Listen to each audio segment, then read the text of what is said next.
Picture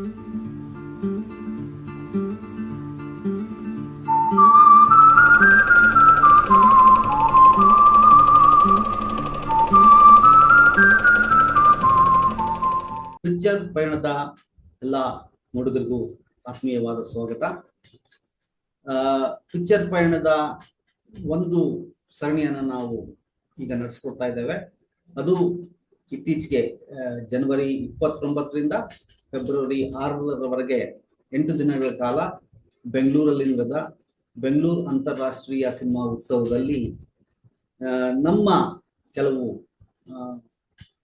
ವಿಮರ್ಶಕರು ನೋಡಿದ ಸಿನಿಮಾಗಳ ಒಂದು ಪರಿಚಯಾತ್ಮಕ ಸರಣಿಯನ್ನ ನಾವು ಪಿಕ್ಚರ್ ಪಾಯಿಂಟ್ದಲ್ಲಿ ಕಟ್ಕೊಡ್ತಾ ಇದ್ದೇವೆ. ಅದರ ಭಾಗವಾಗಿ ಇವತ್ತು ನಾವು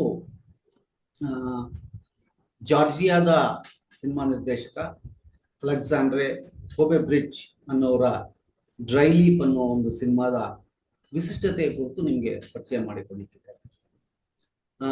ಕೋಬೆಬ್ರಿಡ್ಜ್ 41 ವರ್ಷದ ಜಾರ್ಜಿಯಾದ ಸಿನಿಮಾ ನಿರ್ದೇಶಕ. ಆತನ ಮೊದಲ ಚಿತ್ರ let the summer never come again ಅನ್ನುವ 2017ರ ಸಿನಿಮಾವಾಗಿತ್ತು. ನಂತರ 2021ರಲ್ಲಿ what do we see when we look at the sky ಅನ್ನುವ 2ನೇ ಸಿನಿಮಾ ಮಾಡಿದ್ರು. ಅದರ 4 ವರ್ಷದ ನಂತರ ಈಗ 25ರಲ್ಲಿ ಡ್ರೈ ಲೀಫ್ ಅನ್ನೋ 3ನೇ ಸಿನಿಮಾನ ಮಾಡಿದ್ದಾರೆ. ಕೋಬೆಬ್ರಿಡ್ಜ್ ನಮ್ಗೆ ಯಾತಕ್ಕೆ ಬಹಳ ಆಸಕ್ತಿದಾಯಕವಾದ ಮತ್ತು ವಿಶಿಷ್ಟವಾದ ಸಿನಿಮಾ ನಿರ್ದೇಶಕರಾಗಿ ಕಾಣ್ತಾರೆ ಅಂದ್ರೆ, ಅವರ ಮೊದಲ ಮತ್ತು 3ನೇ ಸಿನಿಮಾ ಅವರು ಬಹಳ ಪ್ರಜ್ಞಾಪೂರ್ವಕವಾಗಿ, ನಾವು ಅದನ್ನ ಹೇಗೆ ಹೇಳ್ಬೋದು, ಇಂಗ್ಲಿಷ್ನಲ್ಲಿ ಕಡಿಮೆ ರೆಸಲ್ಯೂಷನ್ ಇರುವಂತ ಲೋ ರೆಸಲ್ಯೂಷನ್ ಕ್ಯಾಮ್ರಾ ಅಂತ ಹೇಳ್ತಾರೆ. ಅಂದ್ರೆ ದೃಶ್ಯ ಸ್ಪಷ್ಟತೆ ಕಡಿಮೆ ಇರುವ ದೃಶ್ಯಗಳನ್ನ ಸೆರೆ ಹಿಡಿದು ಆ ಮೂಲಕ ಸಿನಿಮಾ ಮಾಡಬೇಕು ಅಂತ ಇಷ್ಟಪಟ್ಟವರು. ಅಂದ್ರೆ ಅವರ ಹತ್ರ ಇದ್ದ ಹಳೆಯ ಒಂದು ಕ್ಯಾಮ್ರಾವನ್ನ, ಅದು ಮೊಬೈಲ್ ಕ್ಯಾಮ್ರಾದಲ್ಲಿ ನಮಗೆ ಒಂದು ಚಲನಚಿತ್ರವನ್ನ, ಮೊದಲ ಮತ್ತು 3ನೇ ಸಿನಿಮಾ ಏನಿದೆ ಅವರ let the summer never come again ಅನ್ನೋ ಸಿನಿಮಾ ಮತ್ತು ಡ್ರೈ ಲೀಫ್ ಅನ್ನೋ ಸಿನಿಮಾವನ್ನ ಅವರ ಪ್ರಾಥಮಿಕವಾದ ಒಂದು ಸ್ಮಾರ್ಟ್ ಫೋನ್ ಏನಿತ್ತು ಆ ಸ್ಮಾರ್ಟ್ ಫೋನ್ನ ಕ್ಯಾಮರಾದಿಂದ 2 ಸಿನಿಮಾಗಳನ್ನ ಕಟ್ಟಿದ್ದಾರೆ. ಮಧ್ಯದ cinema what we see when we look at the sky ಅವರು ಬಹುಶಃ ಈಗ ಲಭ್ಯವಿರುವ ಡಿಜಿಟಲ್ ಕ್ಯಾಮ್ರಾದಲ್ಲಿ ಮಾಡಿರುವಂತ ಕಾಣುತ್ತೆ. ಮತ್ತು ಈ 2 ಸಿನಿಮಾಗಳಲ್ಲಿ ಅವರು ಪ್ರಜ್ಞಾಪೂರ್ವಕವಾಗಿ ಈ ರೀತಿಯ ದೃಶ್ಯ ಕಟ್ಟುವಿಕೆಯನ್ನು ಆಯ್ಕೆ ಮಾಡ್ಕೊಂಡಿದ್ದಾರೆ. ಅವರು ಆ ಬಹಳ ಪ್ರಾಥಮಿಕವಾದ ಮೊಬೈಲ್ ಫೋನ್ ಅನ್ನು ಬಳಸಿ ಚಿತ್ರೀಕರಿಸಿರೋದ್ರಿಂದ ನಾವು ಇವತ್ತೇನು ಬಹಳ ದೃಶ್ಯ ವೈಭವವನ್ನು ಕಾಣ್ತೇವೆ ನಮ್ಮ ಭಾರಿ ಖ್ಯಾತ ಸಿನಿಮಾಗಳಲ್ಲಿ ಅಥವಾ ಪ್ಯಾನ್ ಇಂಡಿಯಾ ಸಿನಿಮಾಗಳಲ್ಲಿ ಅಥವಾ ಹಾಲಿವುಡ್ ಸಿನಿಮಾಗಳಲ್ಲಿ, ಏನು 180p 216p 2K 4K ಅಥವಾ ಈಗ 8K ರೆಸಲ್ಯೂಷನ್ನ ಒಂದು ಭಾರಿ ಸ್ಪಷ್ಟತೆಯ ಜಗಮಗಿಸುವ ದೃಶ್ಯಗಳನ್ನು ಕಟ್ತೀವಿ. ಅದು ಇರೋದಿಲ್ಲ. ಅದು ಬಹಳ ಪ್ರಾಥಮಿಕವಾದ 144p ಅಂತ ಏನಾಗಬೇಕು, ಆ 144p ರೆಸಲ್ಯೂಷನ್ ಅಲ್ಲಿ ಅಥವಾ ದೃಶ್ಯ ಸ್ಪಷ್ಟತೆಯಲ್ಲಿ ಇರೋದ್ರಿಂದ ಅದನ್ನ ದೊಡ್ಡ ಪರದೆಯ ಮೇಲೆ ನೋಡಿದಾಗ ಅದು ನಿಮ್ಗೆ ಅಸ್ಪಷ್ಟ ಚಿತ್ರಗಳು ಮತ್ತು ಬಹಳ ಕಣ್ಣಿಗೆ ಹಿತವಲ್ಲದ ಒಂದು ದೃಶ್ಯಗಳನ್ನು ನಮ್ಗೆ ಅವರು ತೋರಿಸ್ತಾರೆ. ಅದು ಅವರ ಪ್ರಜ್ಞಾಪೂರ್ವಕ ಆಯ್ಕೆ ಮತ್ತು ಅದರ ಹಿಂದಿನ ಕಲಾತತ್ವ ಏನು ಅನ್ನೋದು ನಮಗೆ ಅವರ ಮೊದಲ ಸಿನಿಮಾ ಮತ್ತು 3ನೇ ಸಿನಿಮಾಕ್ಕೆ ಬಹಳ ಮುಖ್ಯವಾಗುತ್ತೆ. ಮತ್ತು ಈ ಡ್ರೈ ಲೀಫ್ ಅನ್ನೋ ಸಿನಿಮಾ ಏನಿದೆ ಕೋಬೆಬ್ರಿಡ್ಜ್ ಅವ್ರದ್ದು, ಅದು 2026ರ ಬೆಂಗಳೂರು ಅಂತಾರಾಷ್ಟ್ರೀಯ ಚಿತ್ರೋತ್ಸವದಲ್ಲಿ ಪ್ರದರ್ಶನವಾಗಿತ್ತು. ಅದನ್ನ ನಾನು ನಮ್ಮ ಹಲವಾರು ಗೆಳೆಯರ ಜೊತೆಗೆ ನಮ್ಮ ಕರ್ನಾಟಕದ ಬಹಳ ಪ್ರಸಿದ್ಧ ಮತ್ತು ಪ್ರತಿಭಾವಂತ ಚಿತ್ರಕಲಾವಿದರು ಮತ್ತು ಸಿನಿಮಾ ಚಲನಚಿತ್ರ ನಿರ್ದೇಶಕರು ಆದ ಬಾಬು ಈಶ್ವರ್ ಪ್ರಸಾದ್ ಅವ್ರ ಜೊತೆ ನಾನು ಅದನ್ನ ನೋಡಿದೆ. ಸಾಧಾರಣವಾಗಿ ನಮ್ಮಂತ ಅಷ್ಟೇನು ಸಿನಿಮಾದ ಅಥವಾ ಚಿತ್ರಕಲೆಯ ಅರಿವಿಲ್ಲದವ್ರಿಗೆ ಆ ಟಾಕೀಸ್ ಅಲ್ಲಿ ಕೂತ್ಕೊಂಡು ನಾವು ಅದನ್ನ ನೋಡುವಾಗ ಇದು ಯಾತಕ್ಕೆ ಸ್ಪಷ್ಟವಾಗಿಲ್ಲ, ಇದು ದೃಶ್ಯಗಳು ನಮ್ಗೆ ಸ್ಪಷ್ಟವಾಗಿ ಕಾಣ್ತಿಲ್ಲ, ಇಲ್ಲಿ ಪ್ರೊಜೆಕ್ಷನ್ ನ ಸಮಸ್ಯೆ ಇದೆಯಾ, ಆ ತರದ ಅನೇಕ ಪ್ರಶ್ನೆಗಳು ಬಂದವು. ಮತ್ತು ಅದು 3 ಗಂಟೆಯ ಸಿನಿಮಾ ಮತ್ತು ಆ ರೀತಿಯ ಸ್ಪಷ್ಟವಿಲ್ಲದ ದೃಶ್ಯವನ್ನ, ಅದು ಮತ್ತು ಬಹಳ ಕೆಂಪು ಬಣ್ಣ ಢಾಳಾಗಿ ಎದ್ದು ಹೊಳಿತಿರುವಂತಹ ಒಂದು ದೃಶ್ಯಗಳನ್ನ 3 ತಾಸು ಕಣ್ಣಲ್ಲಿ ಕಣ್ಣಿಟ್ಟು ನೋಡಿ ಆ ಸಿನಿಮಾವನ್ನ ಆಸ್ವಾದಿಸಬೇಕಾದ ಒಂದು ಇದರಿಂದ ನಾವು ಒಂದು ರಥದ ಹಾಗೆ 3 ಗಂಟೆ ಅದನ್ನ ಕುತ್ಕೊಂಡು ಆ ಸಿನಿಮಾವನ್ನು ನೋಡಿದ್ವು. ಆ ನಂತರ ಆ ಸಿನಿಮಾದ ವಿಶಿಷ್ಟತೆ ಏನಿದೆ, ಇದನ್ನು ಹೆಂಗೆ ಅರ್ಥ ಮಾಡ್ಕೊಳ್ಳೋದು ಅನ್ನೋದನ್ನ ನಾವು ಬಾಬು ಅವ್ರ ಜೊತೆಗೆ ಚರ್ಚೆ ಮಾಡಿದ್ವು. ಮತ್ತು ಬಾಬು ಅವರು ನಮಗೆ ಅನೇಕ ವಿಷಯಗಳನ್ನ ಆ ಸಿನಿಮಾದ ಬಗ್ಗೆ ನಮಗೆ ತಿಳಿಸ್ಕೊಟ್ರು. ಆ ಮೂಲಕ ನಾವು ಏನು ಕೋಬೆರೆಡ್ಜಿ ಅವರ 2ನೇ cinema what we see when we look at the sky ಅನ್ನೋ ಸಿನಿಮಾವನ್ನ ನೋಡಿ ನಾವು ಕೋಬೆರೆಡ್ಜಿ ಅವ್ರ ಜೊತೆ ಆಕರ್ಷಿತರಾಗಿದ್ವು. ಅದಕ್ಕಿಂತ ಭಿನ್ನವಾದ ಬಗೆಯಲ್ಲಿ ಕಟ್ಟುವಿಕೆ ಇದ್ದುದರಿಂದ ಅದನ್ನ ಹೆಚ್ಚು ನಿರೂಪಿಸೋದು, ಆ ಸಿನಿಮಾದ ಕಥನಕ್ಕಿಂತ ಆ ಸಿನಿಮಾ ಕಟ್ಟುವಿಕೆ, ಆ ದೃಶ್ಯ ಕಟ್ಟುವಿಕೆ, ಅದರ ಪ್ರಾಮುಖ್ಯತೆ ಏನು, ಅದು ಯಾತಕ್ಕೆ ಆಗಿರ್ತದೆ ಮತ್ತು ಅದರಿಂದ ಸಿನಿಮಾದ ಘನತೆ ಹೇಗೆ ಹೆಚ್ಚಿಸ್ತದೆ ಮತ್ತು ಸಿನಿಮಾದ ಒಂದು ಕಲಾ ತತ್ವವನ್ನ ನಮಗೆ ದರ್ಶನವನ್ನ ನಮಗೆ ಮಾಡಿಸೋ ಒಂದು ಸೊಬಗನ್ನ ಅರ್ಥ ಮಾಡ್ಕೊಳ್ಳಿಕ್ಕೆ ಸಾಧ್ಯ ಆಗ್ತದೆ. ಅದರ ಇಲ್ಲದೇ ಇದ್ರೆ ನಮ್ಗೆ ಏನಾಗುತ್ತೆ ಅಂದ್ರೆ, ಬಹಳ ಜನಪ್ರಿಯವಾದ ಸಿನಿಮಾಗಳನ್ನು ನೋಡಿ ನಮ್ಮ ಮನಸ್ಸು ಒಂದು ಬಗೆಯ ದೃಶ್ಯ ನೋಟಕ್ಕೆ ದಾಸವಾಗಿಬಿಟ್ಟಿರುತ್ತೆ. ನಮ್ಮನ್ನೇ ನಾವು ಅದಕ್ಕೆ ಜೀತ ಕೊಟ್ಕೊಂಡ್ಬಿಟ್ಟಿರ್ತೀವಿ. ಇಂಥದ್ದೇ ಬಹಳ ಸುಂದರವಾದ ದೃಶ್ಯಗಳಿರುವ, ಬಹಳ ಸ್ಪಷ್ಟತೆ ಇರುವ, ಬಹಳ ಜಗಮಗಿಸುವ ದೃಶ್ಯಗಳೇ ಉತ್ತಮ ಸಿನಿಮಾಗಳು ಅಂದ್ಕೊಳ್ಳೋ ಒಂದು ರೂಢಿಗೆ ನಾವು ಬಿದ್ಬಿಟ್ಟಾಗ ಏನಾಗುತ್ತೆ ಅಂದ್ರೆ, ನಾವು ಆ ಥರದ ದೃಶ್ಯ ಕಟ್ಟುವಿಕೆಯ ಕಲಾಮೀಮಾಂಸೆಯ ಅಪಾಯಗಳು ನಮ್ಗೆ ಅರ್ಥ ಆಗೋದಿಲ್ಲ. ಮತ್ತು ಅದಕ್ಕೆ ವಿರುದ್ಧವಾಗಿ, ಅದಕ್ಕೆ ಪ್ರತಿರೋಧವಾಗಿ ಕಟ್ಟುವ ಇಂತಹ ಸಿನಿಮಾಗಳ ನಿಜವಾದ ದರ್ಶನ ನಮ್ಗೆ ಅರ್ಥ ಆಗೋದಿಲ್ಲ. ಹಾಗಾಗಿ ಅದನ್ನ ನಾವು ಆ ಸಿನಿಮಾವನ್ನ ನೋಡಿ ಹೆಚ್ಚು ಅರಿವಿರುವಂತ ಬಾಬು ಈಶ್ವರ್ ಪ್ರಸಾದ್ ಅವ್ರ ಜೊತೆಗೆ ಅದನ್ನ ಚರ್ಚಿಸಿ ಎಷ್ಟು ಅರ್ಥ ಮಾಡ್ಕೊಂಡ್ವೋ ಅದು ನಮ್ಮ ನೋಡುಗರಿಗೂ ನಮ್ಮ ಇತರ ವೀಕ್ಷಕರಿಗೂ ಲಭ್ಯವಾಗಲಿ ಅನ್ನೋ ದೃಷ್ಟಿಯಿಂದ ನಾವು ಈ ಸಿನಿಮಾದ ಕುರಿತ ಒಂದು ಸಣ್ಣ ಮಾತುಕತೆಯನ್ನ ಈ ಸಂಚಿಕೆಯಲ್ಲಿ ಮಾಡ್ಲಿಕ್ಕಿದ್ದೇವೆ. ಇದಕ್ಕಾಗಿ ನಮ್ಮ ಆಹ್ವಾನಕ್ಕೆ ಮನ್ನಣೆ ಕೊಟ್ಟು ನಮ್ಮ ಕರ್ನಾಟಕದ, ನಾನು ಪ್ರಸಿದ್ಧ ಅಂತ ಹೇಳಿದ ತಕ್ಷಣ ಅವರು ಸಾವಿರಾರು ಜನರಿಗೆ ಗೊತ್ತಿರ್ತಾರೆ ಅಂತಲ್ಲ, ಅದರ ಬಹಳ ಒಳ್ಳೆಯ 2 ಸಿನಿಮಾಗಳನ್ನು, ಗಾಳಿ ಬೀಜ ಮತ್ತು ಹರಿವ ಮೈಗೆ ಮೈಯೆಲ್ಲ ಕಾಲು ಅನ್ನೋ 2 ಉತ್ತಮ ಕನ್ನಡ ಚಿತ್ರಗಳನ್ನ ನಮಗೆ ಕೊಟ್ಟಿದ್ದಾರೆ. ಮಾತ್ರವಲ್ಲ, ಅವರು ಖ್ಯಾತ ಚಿತ್ರಕಲಾವಿದರು ಹೌದು. ಅವರ ಅನೇಕ ಚಿತ್ರಕಲಾ ಪ್ರದರ್ಶನಗಳನ್ನ ಭಾರತದಲ್ಲೂ ಮತ್ತು ಭಾರತದ ಹೊರಗೂ ವಿದೇಶಗಳಲ್ಲೂ ನಡೆಸಿಕೊಟ್ಟಿದ್ದಾರೆ. ಮತ್ತು ಚಲನಚಿತ್ರದ ಬಗ್ಗೆ, ಅದರ ಕಲಾವಂತಿಕೆಯ ಬಗ್ಗೆ, ಅದರ ಪ್ರಯೋಗಗಳ ಬಗ್ಗೆ ಅಧಿಕೃತವಾಗಿ ಮಾತಾಡಬಲ್ಲಂತಹ ಅರಿವಿರುವಂತವರು. ಅವರು ನಮಗೆ ಈ ಡ್ರೈ ಲೀಫ್ ಅನ್ನೋ ಸಿನಿಮಾದ ಬಗ್ಗೆ, ಅದರ ವಿಶಿಷ್ಟತೆಯ ಬಗ್ಗೆ ನಮಗೆ ತಿಳಿಸ್ಕೊಡ್ಲಿಕ್ಕಿದ್ದಾರೆ. ಹಾಗಾಗಿ ಬಾಬು ಈಶ್ವರ್ ಪ್ರಸಾದ್ ಅವರನ್ನ ಈ ಸಂಚಿಕೆಗೆ ನಾನು ಆತ್ಮೀಯವಾಗಿ ಸ್ವಾಗತಿಸ್ತೇನೆ. ಮತ್ತು ಇನ್ನು ಮುಂದೆ ಬಾಬು ಈಶ್ವರ್ ಪ್ರಸಾದ್ ತಮ್ಮ ಡ್ರೈ ಲೀಫ್ ಬಗ್ಗೆ ತಮ್ಮ ಅಭಿಪ್ರಾಯವನ್ನು ಅಥವಾ ಕೋಬೆರೆಡ್ಜಿಯ ಸಿನಿಮಾ ಕಲೆಯ ಕಟ್ಟುವಿಕೆಯ ವಿಶಿಷ್ಟತೆಯ ಬಗ್ಗೆ ತಮ್ಮ ಮಾತುಗಳನ್ನ ಹೇಳ್ತಾರೆ. ಆ ನಂತರ ಏನಾದ್ರೂ 1-2 ಪ್ರಶ್ನೆಗಳನ್ನು ನನಗೆ ಕೇಳಬೇಕು ಅಂತಿದ್ರೆ ನಮ್ಮ ಅರಿವನ್ನ ಸ್ಪಷ್ಟತೆಗಾಗಿ ನಾನು ಅದನ್ನ ಕೇಳ್ತೇನೆ. ಈಗ ಬಾಬು ಈಶ್ವರ್ ಪ್ರಸಾದ್. Thank you. ಈ ಡ್ರೈ ಲೀಫ್ ನೀವು ಈಗ ಅದರದೊಂದು ಪಿಕ್ಚರ್ ಆಲ್ರೆಡಿ ಕೊಟ್ಟಿದ್ದೀರಾ. ನಿರ್ದೇಶಕನಾದ ಅಲೆಕ್ಸಾಂಡರ್ ಕೋಬೆರೆಡ್ಜಿ ಇದು ಕೂಡ ಇದು ಇವರ 3ನೇ ಚಿತ್ರ. ಇದ್ರ ಈಗ 2025ರಲ್ಲಿ ಬಂದಂತ ಅನೇಕ ಚಿತ್ರಗಳಲ್ಲಿ ಇದು ಬಹಳ ಪ್ರಮುಖವಾದ ಚಿತ್ರ ಕೂಡ ಹೌದು. ಇದನ್ನ ಇವರು ಸುಮಾರು 15 ವರ್ಷ ಹಳೆ ಸೋನಿ ಎರಿಕ್ಸನ್ ಮೊಬೈಲ್ ಫೋನ್ ಇಂದ ಚಿತ್ರೀಕರಿಸಿದ್ದಾರೆ. ಇವನ್ ಮೊದಲನೇ ಚಿತ್ರ ಕೂಡ ಅವ್ರು ಇದೇ ಮೊಬೈಲ್ ಕ್ಯಾಮ್ರಾದಲ್ಲಿ ಅವರು ಶೂಟ್ ಮಾಡಿದ್ರು. ಸೊ ಇದು ಅವರು ಒಂದು ಯಾಕೆ ಈ ಮೊಬೈಲ್ ನಲ್ಲಿ ಶೂಟ್ ಮಾಡಿದ್ರು ಅನ್ನೋದು ಕೂಡ ತುಂಬಾ ಇಂಪಾರ್ಟೆಂಟ್ ಆಗುತ್ತೆ. ಈಗ ನಾವು ಯಾವ್ದಾದ್ರು ಒಂದು ಶೂಟ್ ಮಾಡ್ಬೇಕಾದಾಗ ಹೈಲಿ ಪ್ರೊಫೆಷನಲ್ ಕ್ಯಾಮ್ರಾ ಎಲ್ಲ ತಗೊಂಡೋದಾಗ ನಾವು ಒಂದು ಶಾರ್ಟ್ ತೆಗಿಯೋದಕ್ಕೋಸ್ಕರ ಮಾಡೋ ಒಂದು ವ್ಯವಸ್ಥೆಗೆ ಕನಿಷ್ಠ ಅಂದ್ರೂ ಒಂದು 20ರಿಂದ 30 ನಿಮಿಷ ಬೇಕಾಗುತ್ತೆ. ಸೊ ಅಷ್ಟು ಪ್ಲಾನಿಂಗ್ ನಾವು ಸಿನಿಮಾಟೋಗ್ರಾಫರ್ ಜೊತೆ ಮಾಡ್ಬೇಕಾಗುತ್ತೆ.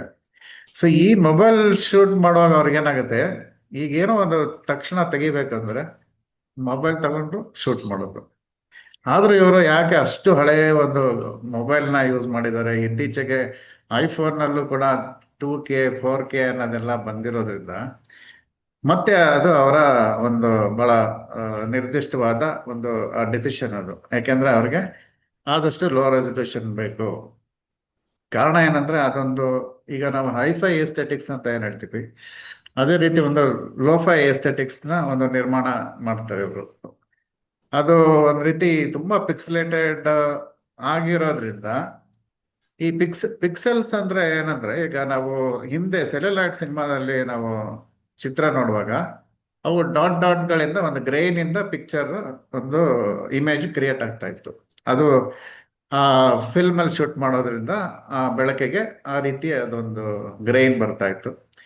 ಆದ್ರೆ ಡಿಜಿಟಲ್ ನಲ್ಲಿ ಏನಾಗುತ್ತೆ ಅಂದ್ರೆ ಚಿಕ್ಕ ಚಿಕ್ಕ ಪಿಕ್ಸೆಲ್ಗಳು ಇಂದ ಕೂಡಿರುತ್ತೆ. ನಾವು ಯಾವಾಗಾದ್ರೂ ಒಂದು ಅತಿ ಒಂದು ಮಬ್ಬಾದ ಚಿತ್ರನ ತುಂಬಾ ಝೂಮ್ ಮಾಡ್ತಾ ಹೋದ್ರೆ ಅವು ಒಂದು ಕೊನೆಗೆ ಒಂದು ಸ್ಕ್ವೇರ್ ಸ್ಕ್ವೇರ್ ಸ್ಕ್ವೇರ್ ಸ್ಕ್ವೇರ್ ತರ ಬಂದ್ಬಿಡುತ್ತೆ. ಸೊ ಅದೇ ಪಿಕ್ಸೆಲ್ಸ್. ಸೊ ಈ ಪಿಕ್ಸೆಲೇಟ್ ಆಗಿರುವಾಗ ಏನಾಗುತ್ತೆ, ನಿಮ್ಗೆ ಎಷ್ಟೋ ಡೀಟೇಲ್ಸ್ಗಳು ಕಾಣೆ ಆಗ್ಬಿಟ್ಟು ಮಿನಿಮಲಿಸ್ಟಿಕ್ ಆಗಿ ಒಂದು ಚಿತ್ರ ನಮಗೆ ಕಣ್ಣಿಗೆ ಕಟ್ಟುತ್ತದು. ಆವಾಗ ನಿಮ್ಗೆ ಕಲರ್ ಕೂಡ ಏನಾಗುತ್ತೆ, ಸ್ಯಾಚುರೇಟೆಡ್ ಆಗುತ್ತೆ. ಆಮೇಲೆ ಸುಮಾರು ಡೀಟೇಲ್ಸ್ ನಿಮ್ಗೆ ಕಾಣೋದಿಲ್ಲ. ಅವಾಗ ಏನಾಗುತ್ತೆ ಅಂದ್ರೆ ಅವ್ರಿಗೆ ಎಷ್ಟು ಬೇಕೋ ಅಷ್ಟು ಮಾತ್ರ. ಸೊ ಇಲ್ಲಿ ಮೇನ್ ಆಗಿ ಏನಂದ್ರೆ ಅವರು ಒಂದು ರೀತಿ ಇದು ಒಂದು ಪೇಂಟಿಂಗ್ ಲುಕ್ ಬರ್ಲಿ ಅನ್ನೋ ಒಂದು ಕಾರಣ ಕೂಡ ಅವರೇ ಹೇಳ್ತಾರೆ. ಸೊ ಈಗ ಸುಮಾರು 1839ರಲ್ಲಿ ಮೊದಲನೇ ಸಲ ಕ್ಯಾಮ್ರಾ ಕಂಡಿಡಿದಾಗ ಆರ್ಟಿಸ್ಟ್ಗಳಿಗೆ ಒಂದು ರೀತಿ ಶಾಕ್ ಆಯ್ತು. ಅಂದ್ರೆ ಅವರ ಅಸ್ತಿತ್ವಕ್ಕೆ ಒಂದು ಒಂದು ದೊಡ್ಡ ಪ್ರಶ್ನೆ ಆಗೋಯ್ತು. ಈ ಕ್ಯಾಮ್ರಾ ಬಂದು ಇಷ್ಟೆಲ್ಲ ಒಂದು ಅಷ್ಟು ಕ್ಯಾಲ್ಕುಲೇಟಿವ್ ಆಗಿ ಒಂದು ಇಟ್ಟಿಗೆ ಇರ್ಬೋದು, ಒಂದು ಎಲೆ ಇರ್ಬೋದು, ಕಣ್ಣು ರೆಪ್ಪೆ ಉಬ್ಬು ಎಲ್ಲ ಅದು ಚಿತ್ರಿಸುತ್ತೆ ಅಂದ್ರೆ ಈಗ ಕಲಾವಿದನ ಕೆಲಸ ಏನು ಅನ್ನೋದು ಒಂದು ದೊಡ್ಡ ಪ್ರಶ್ನೆ ಆಯ್ತು ಅವಾಗ. ಸೊ ಆರ್ಟಿಸ್ಟ್ಗಳು ಅವಾಗ ಆ ಇದನ್ನ ಚಾಲೆಂಜಿಂಗ್ ಆಗಿ ತಗೊಂಡು ಕ್ಯಾಮ್ರಾ ಯಾವ್ದನ್ನ ಚಿತ್ರಿಸಲ್ವೋ ಅದನ್ನ ಅದ್ರ ಕಡೆ ಗಮನ ಕೊಡ್ತಾ ಹೋದ್ರು. ಅವಾಗ ಸುಮಾರು ಇಸಮ್ಸ್ ಬಂದ್ವು. ಅದ್ರಲ್ಲಿ ಒಂದು ಇಂಪ್ರೆಷನಿಸಮ್ ಅಂತ ಒಂದು ಕೂಡ ತುಂಬಾ ಮುಖ್ಯವಾದ ಒಂದು ಇಸಮ್, ಅದು ಪಂಥ.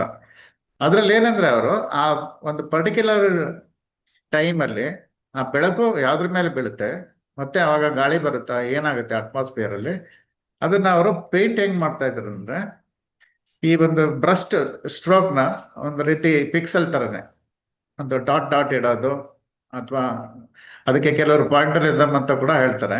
ಈಗ ಜಾರ್ಜೋ ಸೂರಾ ಅನ್ನೋ ಆರ್ಟಿಸ್ಟ್ ಇದ್ದ, ಅವನು ಇಡೀ ಚಿತ್ರನ point point colour colour point ಅಲ್ಲಿ ಮಾಡಿದ್ದ. ಈ ಮೋನೆ ಮತ್ತೆ ಸಿಜಾ ಇಂಥವರೆಲ್ಲ, ಈವನ್ ರೆನ್ವಾ ಅದ ಅವರ ಫಿಲ್ಮ್ ಮೇಕರ್ ತಂದೆ ಆರ್ಟಿಸ್ಟ್, ಇಂಪ್ರೆಷನಿಸ್ಟ್ ಆರ್ಟಿಸ್ಟ್, ಅವರೆಲ್ಲ ಏನ್ ಮಾಡ್ತಿದ್ರು ಅಂದ್ರೆ ಈ ಬ್ರಷ್ ನಲ್ಲಿ ಒಂದು stroke patch patch patch patch ತರ ಇಡ್ತಾ ಇದ್ರು. ಅದು ನಮ್ಗೆ ಇವಾಗ ಹತ್ರದಲ್ಲಿ ಹೋಗಿ ನೋಡಿದ್ರೆ ಅದು ಇವಾಗ ಕಾಲದ ಪಿಕ್ಸೆಲ್ ತರ ಕಾಣುತ್ತೆ ಪೇಂಟಿಂಗ್. ಸೊ ದೂರಕ್ಕೆ ಬಂದಾಗ ಪಿಕ್ಸೆಲ್ಸ್ ಎಲ್ಲ ಮರ್ಜ್ ಆಗಿ ನಿಮ್ಗೆ ಆ ಸ್ಟ್ರೋಕ್ ಗಳೆಲ್ಲ ಮರ್ಜ್ ಆಗಿ ಬಹಳ ರಿಯಲಿಸ್ಟಿಕ್, ಒಂಥರ ಬೇರೆ ತರ ರಿಯಲಿಸಮ್ ಕ್ರಿಯೇಟ್ ಮಾಡುತ್ತದೆ. ಸೊ ಇದೇ ಟೆಕ್ನಿಕ್ ನ ಇವರು ಬಹಳ ಕಾನ್ಶಿಯಸ್ ಆಗಿ ಯೂಸ್ ಮಾಡಿದ್ದಾರೆ. ಯಾಕೆಂದ್ರೆ ಇವರೇ ನಿರ್ದೇಶಕರು ಎಲ್ಲ ಒಂದ್ ಕಡೆ ಹೇಳ್ತಾರೆ, ಈ ಆರ್ಟಿಸ್ಟ್ಗಳಿಗೆ ಕಲರ್ ಮತ್ತೆ ಫಾರ್ಮ್ ನ ಉಪಯೋಗಿಸ್ಕೊಂಡು ಕತೆ ಕಟ್ಟೋದು ಗೊತ್ತಿತ್ತು ಮುಂಚೆನೆ. ಈ ಫಿಲ್ಮ್ ಮೇಕಿಂಗ್ ಶುರುವಾದಾಗಲೇ ಆರ್ಟಿಸ್ಟ್ಗಳ ಎಕ್ಸ್ಪೆರಿಮೆಂಟ್ ಇದಾಗಿತ್ತು. ಸೊ ಈಗ ನಾನು ಕೂಡ ಈ ಅಬ್ಸ್ಟ್ರಾಕ್ಟ್ ಕಡೆ ಹೋಗ್ಬೇಕು ಅನ್ನೋದು ನಿರ್ದೇಶಕರ ಆಶಯ ಕೂಡ ಇತ್ತು. ಸೊ ಈ ಮಬ್ಬಾಗಿ ಇದರಿಂದ ಒಂದು ರೀತಿ ಈ ಇಂಪ್ರೆಷನಿಸ್ಟ್ ಕೈಂಡ್ ಆಫ್ ಪಿಕ್ಚರ್ ನಮಗೆ ಅಲ್ಲಿ ಕಾಣುತ್ತೆ.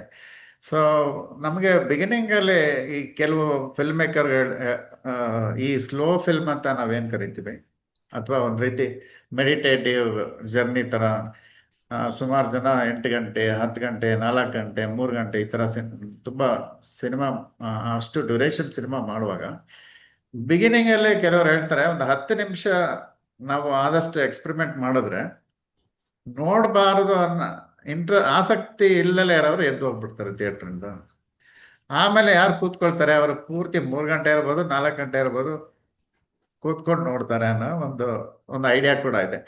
ಅದೇ ರೀತಿ ಈ ಸಿನಿಮಾದಲ್ಲೂ ನಾವು ಮೊನ್ನೆ ಬೆಂಗಳೂರು ಇಂಟರ್ನ್ಯಾಷನಲ್ ಫಿಲ್ಮ್ ಫೆಸ್ಟಿವಲ್ ಅಲ್ಲಿ ನೋಡುವಾಗ ಒಂದಷ್ಟು ಜನ ಒಂದು ತಾಂತ್ರಿಕ ಕೊರತೆ ಇರ್ಬೋದು, ಇಲ್ಲ ಇನ್ನೇನೋ ಇರ್ಬೋದು ಅನ್ನೋ ಕಾರಣಕ್ಕೆ ಮತ್ತೆ ಅವ್ರಿಗೆ ಬೇರೆ ಬೇರೆ ಸಿನಿಮಾ ನೋಡೋ ಅವಕಾಶಗಳು ಪಕ್ಕದ ಆಡಿಟೋರಿಯಂಗಳಲ್ಲೇ ಸಿಗೋದ್ರಿಂದ ಎಲ್ಲ ಎದ್ದು ಹೋಗ್ಬಿಟ್ರು. ಕೆಲವು ನಾವಷ್ಟೇ ಒಂದಷ್ಟು ಜನ ಕೂತ್ಕೊಂಡು ತಾಳ್ಮೆಯಿಂದ ಏನಿರ್ಬೋದು ಪರವಾಗಿಲ್ಲ ಇದು ಹೆಂಗಿದ್ರು ನೋಡೋಣ ಅನ್ನೋ ಮಟ್ಟಕ್ಕೆ ತಲುಪಿದಾಗ ಆಮೇಲೆ ನಾವು ಅದನ್ನೆಲ್ಲ ಮರೆತು ಸುಮಾರು 3 ಗಂಟೆ ಕಾಲ ನಮ್ಮನ್ನ ಯಾವುದೇ ಬೋರ್ ಮಾಡದೆ ತುಂಬಾ ಒಂದು ಡಿಫ್ರೆಂಟ್ ಕೈಂಡ್ ಆಫ್ ಮೂಡ್ಗೆ ಕರ್ಕೊಂಡೋಯ್ತು. ಸೊ ಇದು ಅವರ ಲೋ ಪಿಕ್ಸೆಲ್ ಎಸ್ಥೆಟಿಕ್ಸ್ ಕ್ರಿಯೇಟ್ ಮಾಡೋ ಕಾರಣ ಕೂಡ ಇದೊಂದು. ಅದು ಒಂದು ಆರ್ಟ್ ಮತ್ತೆ ಇನ್ನೊಂದು ಈಗ ನಾವು ಟೈಟಲ್ಗೆ ಬರೋದಾದ್ರೆ ಈ ಡ್ರೈ ಲೀಫ್ ಅನ್ನೋದು ಏನು ಒಣಗಿರೋ ಎಲೆನ ಅಥವಾ ಏನು ಅನ್ನೋದು ಆಕ್ಚುಲಿ ಫುಟ್ಬಾಲ್, ಈ ಸಿನಿಮಾನು ಕೂಡ ಫುಟ್ಬಾಲ್ ಗ್ರೌಂಡ್ ಅನ್ನ ಒಂದು ಹುಡುಕಾಟದಲ್ಲಿ ಹೋಗುವಾಗ ಈ ಫುಟ್ಬಾಲ್ ಅಲ್ಲಿ ಒಂದು ಡ್ರೈ ಲೀಫ್ ಅಂದ್ರೆ ಒಂದು ಸ್ಟ್ರೋಕ್, ಅದು ಕಿಕ್ ಅದು. ಸೊ ಈಗ ನಮ್ಮ ಕ್ರಿಕೆಟ್ ನಲ್ಲಿ ಹೇಗೆ ಸ್ಪಿನ್ ಮಾಡ್ತೀವಲ್ಲ ಬಾಲ್, ಅದೆಲ್ಲೋ ಆ ಕಡೆ ಬಿದ್ದು ವಿಕೆಟ್ ಕಡೆ ತಿರುಗುತ್ತೆ, ಯಾವ ಕಡೆ ತಿರುಗುತ್ತೆ ಅಂತ ಹೇಳಕ್ಕಾಗಲ್ಲ. ಸೊ ಈ ಈ ಈ ಡ್ರೈ ಲೀಫ್ ಅನ್ನೋದು ಕೂಡ ಒಂದು ಆ ಗಾಳಿಲಿ ದಿಕ್ಕನ್ನು ಬದಲಿಸಿ ಗೋಲ್ ಹೊಡೆಯೋ ಒಂದು ಕಲೆ. ಸೊ ಅದು ಈ ಬಹಳ ಸೂಕ್ತವಾದ ಟೈಟಲ್ ಇದಕ್ಕೆ. ಮತ್ತೆ ಈ ಚೆಂಡು ಒದ್ದಾಗ ಯಾವ ಕಡೆ ಹೋಗುತ್ತೆ ಗೋಲ್ ಕೀಪರ್ಗೆ ಅದು ಗೊತ್ತೇ ಆಗೋದಿಲ್ಲ. ಸೊ ಇವನ್ ಎಲೆನೂ ಅಷ್ಟೇ, ಮರದಿಂದ ಕೆಳಗಡೆ ಒಣಗಿರೋ ಎಲೆ ಬಿದ್ದಾಗ ಗಾಳಿಲಿ ಅದು ಯಾವ ದಿಕ್ಕಲ್ಲಿ ಹೋಗುತ್ತೆ ಅನ್ನೋದು ಕೂಡ ಆ ತಿಳಿಯೋದಿಲ್ಲ. ಸೊ ಈ ರೋಡ್ ಮೂವಿನಲ್ಲಿ ಇದು ರೋಡ್ ಮೂವಿ ಅಂತಾನೆ ಹೇಳ್ಬೇಕು. ಯಾಕಂದ್ರೆ ಈ ಜರ್ನಿ ಮತ್ತೆ ಹುಡುಕಾಟದಲ್ಲಿ ಅವರು ಕಾರ್ನಲ್ಲಿ ಜರ್ನಿ ಮಾಡ್ತಾ ಇರೋದು, ಒಂದು ಪೂರ್ತಿ ಸಿನಿಮಾ ಆ ಜರ್ನಿಲೇ ನಡೀತಾ ಹೋಗುತ್ತೆ. ಸೊ ಅದು ಕೂಡ ಒಂದ್ ರೀತಿ ಈ ಡ್ರೈ ಲೀಫ್ ತರನೇ, ಯಾವ ಕಡೆ ಅವರು ಜರ್ನಿ ಮಾಡ್ತಾರೆ, ಈ ಕಡೆ ಹೋಗ್ತಾರ ಆ ಕಡೆ ಹೋಗ್ತಾರ, ಯಾವುದೇ ಒಂದು ನಿರ್ದಿಷ್ಟವಾದ ಇಲ್ಲದೆ ಹುಡುಕಾಟದಲ್ಲೇ ಆ ಸಿನಿಮಾದ ಜರ್ನಿ ಕೂಡ ನಡೆಯುತ್ತೆ. ಅದು ಕೂಡ ಇಲ್ಲಿ ಒಂದ್ ರೀತಿ ಮುಖ್ಯ ಆಗುತ್ತೆ. ಈಗ ರೋಡ್ ಮೂವಿ ಅನ್ನೋದು ಒಂದು ಜಾನ್ರ, ಅದೊಂದು ಜಾಯಮಾನ ರಸ್ತೆ ಚಿತ್ರಗಳು. ಇದರಲ್ಲಿ ಸುಮಾರು ಫಿಲ್ಮ್ ಮೇಕರ್ಗಳು ಪರ್ಟಿಕ್ಯುಲರ್ ಆಗಿ ಈ ಜಾನ್ರಲ್ಲೇ ಕೆಲಸ ಮಾಡ್ತಾರೆ. ನನಗೂ ತುಂಬಾ ಈ ರೀತಿ ಇಷ್ಟ ಆಗೋ ಕಾರಣ ಏನಂದ್ರೆ, ನಾನು ಗಾಳಿ ಬೀಜ ಮಾಡಿದಾಗ ಅದೇ ರೀತಿ ಒಂದು ಅಪ್ರೋಚ್ ಅಲ್ಲಿ ರೋಡ್ ಮೂವಿ ಮಾಡ್ಬೇಕು ಅನ್ನೋ ಉದ್ದೇಶದಿಂದಾನೆ ಮಾಡಿದ್ದು. ಮತ್ತೆ ಎರಡನೇ ಸಿನಿಮಾನು ಕೂಡ ಅದು ನಡಿಗೆಯಲ್ಲಿ ಇರೋದ್ರಿಂದನೂ ಕೂಡ ಅದು ಒಂದ್ ರೀತಿ ಚಲನೆಯಲ್ಲಿರೋಂಥ ಒಂದು ರಸ್ತೆ ಚಿತ್ರನೇ ಆಗುತ್ತೆ ಅದು ಕೂಡ. ಸೊ ಹಾಗಾಗಿ ನಾನು ಹೆಚ್ಚು ಕನೆಕ್ಟ್ ಮಾಡ್ಕೊಳ್ಳೋಕೆ ಈ ನಿರ್ದೇಶಕನ ಚಿತ್ರಕ್ಕೆ ತುಂಬಾ ಬೇರೆ ಒಂದು ಇಂಟಿಮೇಟ್ ಇಮೇಜ್ ಜೊತೆ ಅಥವಾ ಈ ರೀತಿಯ ವಿಚಾರಗಳ ಜೊತೆ ಒಂದು ಹೊಂದಾಣಿಕೆ ಇರೋದ್ರಿಂದ ನನಗೆ ಈ ಫಿಲ್ಮ್ ತುಂಬಾ ಇಷ್ಟ ಆಯ್ತು. ಸೊ ಇಲ್ಲಿ ಈಗ ಕತೆ ಬಗ್ಗೆ ಅಷ್ಟೊಂದು ಏನೋ ಮೇನ್ ಈ ಸಿನಿಮಾ, ಇಂಥ ಸಿನಿಮಾಗಳಲ್ಲಿ ಕತೆನೇ ಮುಖ್ಯ ಅಂತ ಏನಿರೋದಿಲ್ಲ. ಆದ್ರೆ ಇದ್ರಲ್ಲಿ ಏನಂದ್ರೆ ಒಂದು ತಂದೆಯ ಹುಡುಕಾಟ ಅಂತ ಕತೆ ಇದು. ಸೊ ಮಗಳು ಒಂದು ಲೆಟರ್ ಬರೆದಿಟ್ಬಿಟ್ಟು ಹೋಗಿರ್ತಾಳೆ, ನನ್ನನ್ನ ಹುಡುಕ್ಬೇಡಿ ಅಂತ. ಅಂದ್ರೆ ಅವಳು ಲಾಸ್ಟ್ ಎಲ್ಲಿ ನೋಡಿರ್ತೀವಿ ಅಂದ್ರೆ, ಎಲ್ಲಿ ನೋಡಿರ್ತಾರೆ ಸಿನಿಮಾದಲ್ಲಿ ಅಂದ್ರೆ ಒಂದು ಫುಟ್ಬಾಲ್ ಗ್ರೌಂಡ್ ಅಲ್ಲಿ ಫೋಟೋ ತೆಗಿವಾಗ. ಸೊ ಒಂದು ಸೀರೀಸ್ ಆಫ್ ಈ ರೀತಿ ಒಂದು ಫುಟ್ಬಾಲ್ ಗ್ರೌಂಡ್ ನ ಡಾಕ್ಯುಮೆಂಟ್ ಮಾಡೋ ಒಂದು ಕ್ರಿಯೆಯಲ್ಲಿ ಅವಳು ಹೋಗಿರ್ತಾಳೆ. ಮತ್ತೆ ಅದು ನಾನು ಕಾಣೆ ಆಗ್ತಾ ಇದ್ದೀನಿ ಅನ್ನೋದು ಕೂಡ ಒಂದು ಪತ್ರದಲ್ಲಿ ಬರೆದು ಹೋಗಿರ್ತಾಳೆ. ಸೊ ಅಪ್ಪ ಕೂಡ ಅದು ಅವಳ ಬಾಯ್ ಫ್ರೆಂಡ್ ಜೊತೆ, ಗೆಳೆಯರ ಜೊತೆ, ಲೇವಾನಿ ಅಂತ ಇನ್ನೊಂದು ಕ್ಯಾರೆಕ್ಟರ್, ಆ ಕ್ಯಾರೆಕ್ಟರ್ ಜೊತೆ ಜರ್ನಿ ಮಗಳನ್ನ ಹುಡ್ಕೊಂಡು ಹೋಗುವಾಗ, ಆದ್ರೆ ಆ ಲೇವಾನಿನ ಎಲ್ಲರೂ ಇಲ್ಲಿ ತೋರ್ಸಲ್ಲ, ಫ್ರೇಮಿಂದ ಆಚೆನೆ ಇರ್ತಾನ ಆ ಕ್ಯಾರೆಕ್ಟರ್. ಬಟ್ ನಮಗೆ ಮಾತಲ್ಲಿ ಮಾತ್ರ, ವಾಯ್ಸಲ್ಲಿ ಮಾತ್ರ ಗೊತ್ತಾಗ್ತಾ ಹೋಗುತ್ತೆ. ಸೊ ಈ ಒಬ್ಬ ನಿರ್ದೇಶಕನಿಗೆ ಏನನ್ನ ತೋರಿಸ್ಬೇಕು, ಏನನ್ನ ನಾವು ತೋರಿಸ್ಬಾರ್ದು, ಎಲ್ಲಾನು ತೋರಿಸೋ ಅವಶ್ಯಕತೆ ಇಲ್ಲ. ಸೊ ಹಾಗೆ ಈಗ ಡಿಜಿಟಲ್ ನಲ್ಲಿ ಹೈ ರೆಸಲ್ಯೂಷನ್ ಬಂದಿರೋದು ಕೂಡ ಅದೇ ಕಾರಣ, ಪ್ರತಿಯೊಂದು ನಿಮಗೆ ಡೀಟೇಲ್ ಆಗಿ ಕಾಣುತ್ತೆ. ಸೊ ಈ ನಿರ್ದೇಶಕನ ಮೊಬೈಲ್ ಕ್ಯಾಮ್ರಾ ಯೂಸ್ ಮಾಡೋ ಉದ್ದೇಶನು ಅದೇ ರೀತಿ, ಎಲ್ಲನೂ ತೋರಿಸೋ ಅವಶ್ಯಕತೆ ಇಲ್ಲ ಅನ್ನೋ ತರ. ಸೊ ಈಗ ಕ್ಯಾರೆಕ್ಟರ್ನು ಹೈಡ್ ಮಾಡಿದ್ದಾರೆ, ಅಂದ್ರೆ ಫ್ರೇಮ್ ಅಲ್ಲಿ ಇಲ್ಲ, ಬಟ್ ಈ is very much there. So ಇದು ಕೂಡ ಒಂದು ವಿಶಿಷ್ಟವಾದ ಇದು. ಸುಮಾರು ನಿರ್ದೇಶಕರು ಇದನ್ನ ಬಹಳ ಉದ್ದೇಶಕವಾಗಿ ಉಪಯೋಗಿಸ್ತಾರೆ. ಯಾಕಂದ್ರೆ ನಾವು ಏನನ್ನ ತೋರಿಸ್ಬಾರ್ದು ಅನ್ನೋದು ಕೂಡ ಅಷ್ಟೇ ಇಂಪಾರ್ಟೆಂಟ್ ಆಗುತ್ತೆ ಸಿನಿಮಾದಲ್ಲಿ. ಸೊ ಇದೊಂದು ರೀತಿ ಮಿನಿಮಲಿಸ್ಟಿಕ್ ಅಪ್ರೋಚ್. ಇನ್ನೊಂದು ಈ ಜರ್ನಿಲಿ ಏನಾಗುತ್ತೆ ಅಂದ್ರೆ ಸ್ಪೀಡ್. ನಾವು ಯಾರನ್ನಾರು ಹುಡುಕ್ತಾ ಇದೀವಿ ಅಥವಾ ಯಾರನ್ನ ಕಳ್ಕೊಂಡಿದೀವಿ ಅಂದ್ರೆ ಒಂದ್ ರೀತಿ ಆತಂಕ ಮತ್ತೆ ಹುಡುಕಾಟದ್ದು ಫಾಸ್ಟ್ ಆಗಿ ಮೂವ್ಮೆಂಟ್ ಇದೆಲ್ಲ ಇರುತ್ತೆ. ಬಟ್ ಈ ಸಿನಿಮಾದಲ್ಲಿ ಆ ರೀತಿ ಯಾವುದೇ ಒಂದು ಆತಂಕ ಇಲ್ಲ, ಬಹಳ ಮಂದಗತಿ, ನಿಧಾನ ಗತಿಯಿಂದ ಸಿನಿಮಾ ಮೂವ್ ಆಗ್ತಾ ಹೋಗುತ್ತೆ. ಆ ಹುಡುಕಾಟದಲ್ಲೂ ಅಷ್ಟೇ ಒಂದ್ ರೀತಿ ಶಾಂತವಾದ ಒಂದು ಧ್ಯಾನ ರೀತಿಯಿಂದ ಈ ಜಾರ್ಜಿಯಾದ ಹಳ್ಳಿ ಹೋಗೋದು, ಆ ಫುಟ್ಬಾಲ್ ಗ್ರೌಂಡ್ ನ ನೋಡೋದು, ಮತ್ತೆ ಮುಂದಿನ ಹಳ್ಳಿಗೆ ಹೋಗೋದು, ಈ ರೀತಿ ನಡೀತಾ ಹೋಗ್ತಾ ಇರುತ್ತೆ. ಸೊ ಇದು ಕೂಡ ಒಂದ್ ರೀತಿ ಆ ಸ್ಲೋ ಸಿನಿಮಾದ ಇನ್ನೊಂದು ಕ್ಯಾರೆಕ್ಟರ್. ಇದು ಒಂದು ರೋಡ್ ಸಿನಿಮಾನು ಆಗುತ್ತೆ, ಸ್ಲೋ ಸಿನಿಮಾನು ಆಗುತ್ತೆ. ಒಂದ್ ರೀತಿ ಮಿನಿಮಲಿಸ್ಟಿಕ್ ಅಪ್ರೋಚ್ ಅಲ್ಲೂ ಈ ಸಿನಿಮಾ ಇದೆ. ಸೊ ಅಲ್ಲದೆ ಇನ್ನೊಂದೇನಂದ್ರೆ ಈ ಮಗಳನ್ನ ಹುಡ್ಕೋ ಕತೆ ಬರೀ ಮಗಳನ್ನ ಹುಡ್ಕೋ ಕತೆ ಆಗಿ ಉಳ್ಕೊಳ್ಳೋದಿಲ್ಲ. ಏನಾಗುತ್ತೆ ಅಂದ್ರೆ ಅಲ್ಲಿ ಅವರ ಸಂಪ್ರದಾಯ ಅಂದ್ರೆ ಬಿಟ್ಟೋಗಿರೋ ಅಂತ ಇದು ಒಂದು ಆಲ್ಮೋಸ್ಟ್ ಒಂದು ಪೊಯೆಟಿಕ್ ಅಂತ ಒಂದು ಕವಿತೆ ತರ ಒಂದು ಫೀಲ್ ಬರುತ್ತೆ ಈ ಸಿನಿಮಾ, ಒಟ್ಟಾರೆ ಸಿನಿಮಾ ನಾವು ನೋಡಿದಾಗ. ಇವತ್ತಿನ ದಿನ ಯಾವ ಅತಿಯಾದ ವೇಗ ಮತ್ತೆ ನೀವ್ ಹೇಳ್ತಿದಂಗೆ ಒಂದು ರೀತಿ ಪ್ಯಾನ್ ಇಂಡಿಯಾ ಅದ್ದೂರಿಯಾಗಿ ಮಾಡೋಂತ ಚಿತ್ರಗಳನ್ನೆಲ್ಲ ನೋಡಿ ಯಾರಿಗಾದ್ರೂ ಬೇಸರ ಆಗಿದ್ರೆ ಇಂಥ ಒಂದು 3 ಗಂಟೆ ಚಿತ್ರನ ಧ್ಯಾನಸ್ಥ ಇದರಲ್ಲಿ ನೋಡೋದು ಖಂಡಿತ ಅಂದ್ರೆ ರೆಕಮೆಂಡ್ ಮಾಡ್ತೀನಿ. ಯಾಕಂದ್ರೆ ಇದು ಆ ತರ ಒಂದು ಚಿತ್ರ. ಈಗ ಮತ್ತೆ ನಾನು ಒಂದು ವಿಷಯವನ್ನು ಮತ್ತೆ ನಿಮ್ ಗಮನಕ್ಕೆ ತರಲಿಕ್ಕೆ ಪ್ರಯತ್ನ ಪಡ್ತೇನೆ. ಒಂದು ಏನು ಅಂದ್ರೆ ಈ ಸಿನಿಮಾದಲ್ಲಿ ಕತೆ ಇಲ್ಲ ಅಂತ ನಾವ್ ಹೇಳಿದ್ರು ಒಂದು ಎಳೆಯನ್ನು ಶುರು ಮಾಡ್ತಾರೆ. ಮೊದ್ಲಿಗೆ ಅವರು ನಮ್ಗೆ ನೋಡುಗರಿಗೆ ಒಂದು ಸೂಚನೆ ಕೊಟ್ಬಿಡ್ತಾರೆ. ಅವ್ರ ಹೆಸರು ಇರ್ಕಾಲಿ ಅಂತ ಕಾಣುತ್ತೆ, ತಂದೆ ಹೆಸರು ಇರ್ಕಾಲಿ. ಈಗ ಸದ್ಯಕ್ಕೆ ಜಾರ್ಜಿಯಾದ ಪ್ರೈಮ್ ಮಿನಿಸ್ಟರ್ ಹೆಸರು ಕೂಡ ಇರ್ಕಾಲಿ, ಇರಾಕ್ಲಿ ಅಂತ. ಈಗ ಜಾರ್ಜಿಯಾದ ಪ್ರೈಮ್ ಮಿನಿಸ್ಟರ್ ಹೆಸರು ಕೂಡ ಇರಾಕ್ಲಿ ಅಂತ. ಆತ ತನ್ನ ಮಗಳು ಒಂದು ಪತ್ರ ಬರೆದಿಟ್ಟು ಹೋಗ್ಬಿಟ್ಟಿರ್ತಾಳೆ. ಅದೊಂದು ಸಂಸಾರ, ಒಂದು ಮಗಳು, ಒಂದು ಮಗ, ತಂದೆ ಮತ್ತು ತಾಯಿ ಮತ್ತು ಸೋದರ ಮಾವ ಯಾರೋ ಇರುವಂತ ಒಂದು ಇದು. ಅವಳು ಫೋಟೋ ಜರ್ನಲಿಸ್ಟ್. ಅಂದ್ರೆ ಈ ಕ್ರೀಡೆಗಳನ್ನ ಒಂದು ಪತ್ರಿಕೆಗಾಗಿ, ಒಂದು ಕ್ರೀಡಾ ಪತ್ರಿಕೆಗಾಗಿ ಕ್ರೀಡಾ ಚಿತ್ರಗಳನ್ನ ತೆಗೆದುಕೊಳ್ಳುವಂತಹ ಒಬ್ಬ ಕ್ರೀಡಾ ಫೋಟೋಗ್ರಾಫರ್ ಆಕೆ. ಫೋಟೋ ಜರ್ನಲಿಸ್ಟ್ ಅಂತ ಹೇಳ್ತಾರೆ, ಕ್ರೀಡಾ ಫೋಟೋಗ್ರಾಫರ್ ಆಕೆ ಒಂದು ಇದೆ. ಈ ರೀತಿಯ ಫುಟ್ಬಾಲ್ಗಳ, ಜಾರ್ಜಿಯಾದ ಬೇರೆ ಬೇರೆ ಕಡೆಗಳಲ್ಲಿ ನಡೀತಿರುವ ಫುಟ್ಬಾಲ್ಗಳ ಕ್ರೀಡಾ ಚಿತ್ರಗಳನ್ನ ತೆಗೆದು ಆ ಪತ್ರಿಕೆಗೆ ಕಳಿಸ್ಲಿಕ್ಕೆ ಸಲುವಾಗಿ ಹೋಗಿರ್ತಾಳೆ. ಮತ್ತು ಹೋಗುವಾಗ ಮನೇಲಿ ಒಂದು ಪತ್ರ ಬರೆದಿಟ್ಟು ಹೋಗ್ಬಿಡ್ತಾಳೆ, ನಾನು ಹೋಗ್ತಾ ಇದ್ದೀನಿ, ಮತ್ತೆ ಬರೋದಿಲ್ಲ, ಮತ್ತೆ ನನ್ನನ್ನ ಹುಡುಕ್ಬೇಡಿ ಅಂತ. ಇಷ್ಟು ಸ್ಪಷ್ಟವಾಗಿ ಹೇಳಿದ ಮೇಲೆ ಕೂಡ ತಂದೆ ಏನ್ ಹೇಳ್ತಾನೆ, ಅವಳ ತಾಯಿ ಒಂದು ಮಾತನ್ನ ಹೇಳ್ತಾಳೆ. ಈಗಾಗಲೇ ಅವಳು ಪ್ರಾಯಕ್ಕೆ ಬಂದಿದ್ದಾಳೆ ಮತ್ತು ಅವಳು ತಾನು ಏನ್ ನಿರ್ಧಾರ ತಗೊಳ್ತೀನಿ ಅಂತ ಅವಳಿಗೆ ಗೊತ್ತಿದೆ. ಹಾಗಾಗಿ ಅವಳು ಮತ್ತೆ ಜಾರ್ಜಿಯಾದ ಇದು ಮೊದಲ ಸಾರಿ ಏನು ಹೋಗ್ಲಿಲ್ಲ. ಅವಳು ಜಾರ್ಜಿಯಾದ ಅನೇಕ ಕಡೆಗಳಲ್ಲಿ ತನ್ನ ಕೆಲಸದ ಮೇಲೆ ಹೋಗಿದ್ದಾಳೆ. ಅವಳಿಗೆ ತನ್ನ ಬದುಕನ್ನು ನಿರ್ವಹಿಸೋದು ಗೊತ್ತುಂಟು. ಅವಳಿಗೆ ನಾವು ಹುಡುಕೋದು ಇಷ್ಟ ಇಲ್ಲ ಅಂದ್ರೆ ನೀವ್ ಯಾಕೆ ಹುಡುಕ್ತೀರಿ ಅನ್ನೋ ಒಂದು ಪ್ರಶ್ನೆಯನ್ನು ತಾಯಿ ಬಹಳ ಸ್ಪಷ್ಟವಾಗಿ ಚಿತ್ರದ ಮೊದಲ ದೃಶ್ಯದಲ್ಲೇ ಅದನ್ನ ಸ್ಪಷ್ಟಪಡಿಸ್ಬಿಡ್ತಾಳೆ. ಆದ್ರೂ ತಂದೆ ಏನ್ ಹೇಳ್ತಾನೆ, ಅದು ಬಹಳ ನನಗೆ ವಿಸ್ಮಯಕಾರಿಯಾಗಿ ಕಂಡದ್ದು. ಇಷ್ಟೆಲ್ಲದ್ರ ನಂತರವೂ ತಂದೆ ಅವರ ಅಣ್ಣ, ಆ ಹುಡುಗಿಯ ಅಣ್ಣ ಹೇಳ್ತಾನೆ ಅಂತ ಮಾವ ಹೇಳ್ತಾನೆ, ನಾವು ಹುಡುಕುವ ಒಂದು ಪ್ರಯತ್ನವನ್ನು ಯಾಕೆ ಮಾಡ್ಬಾರ್ದು, ಅಥವಾ ಎಲ್ಲಿದ್ದಾಳೆ ಅಂತ ಒಂದು ತಿಳ್ಕೊಳ್ಳುವ ಪ್ರಯತ್ನವನ್ನು ಯಾಕೆ ಮಾಡ್ಬಾರ್ದು ಅಂದಾಗ, ಸರಿ ಹಾಗಿದ್ರೆ ನಾವು ಹೋಗೋಣ ಅಂತ. ಇರ್ಕಾಲಿ ಯಾರ ಜೊತೆಗೆ ಹೋಗ್ತಾನೆ ಅಂತಂದ್ರೆ ಅದೇ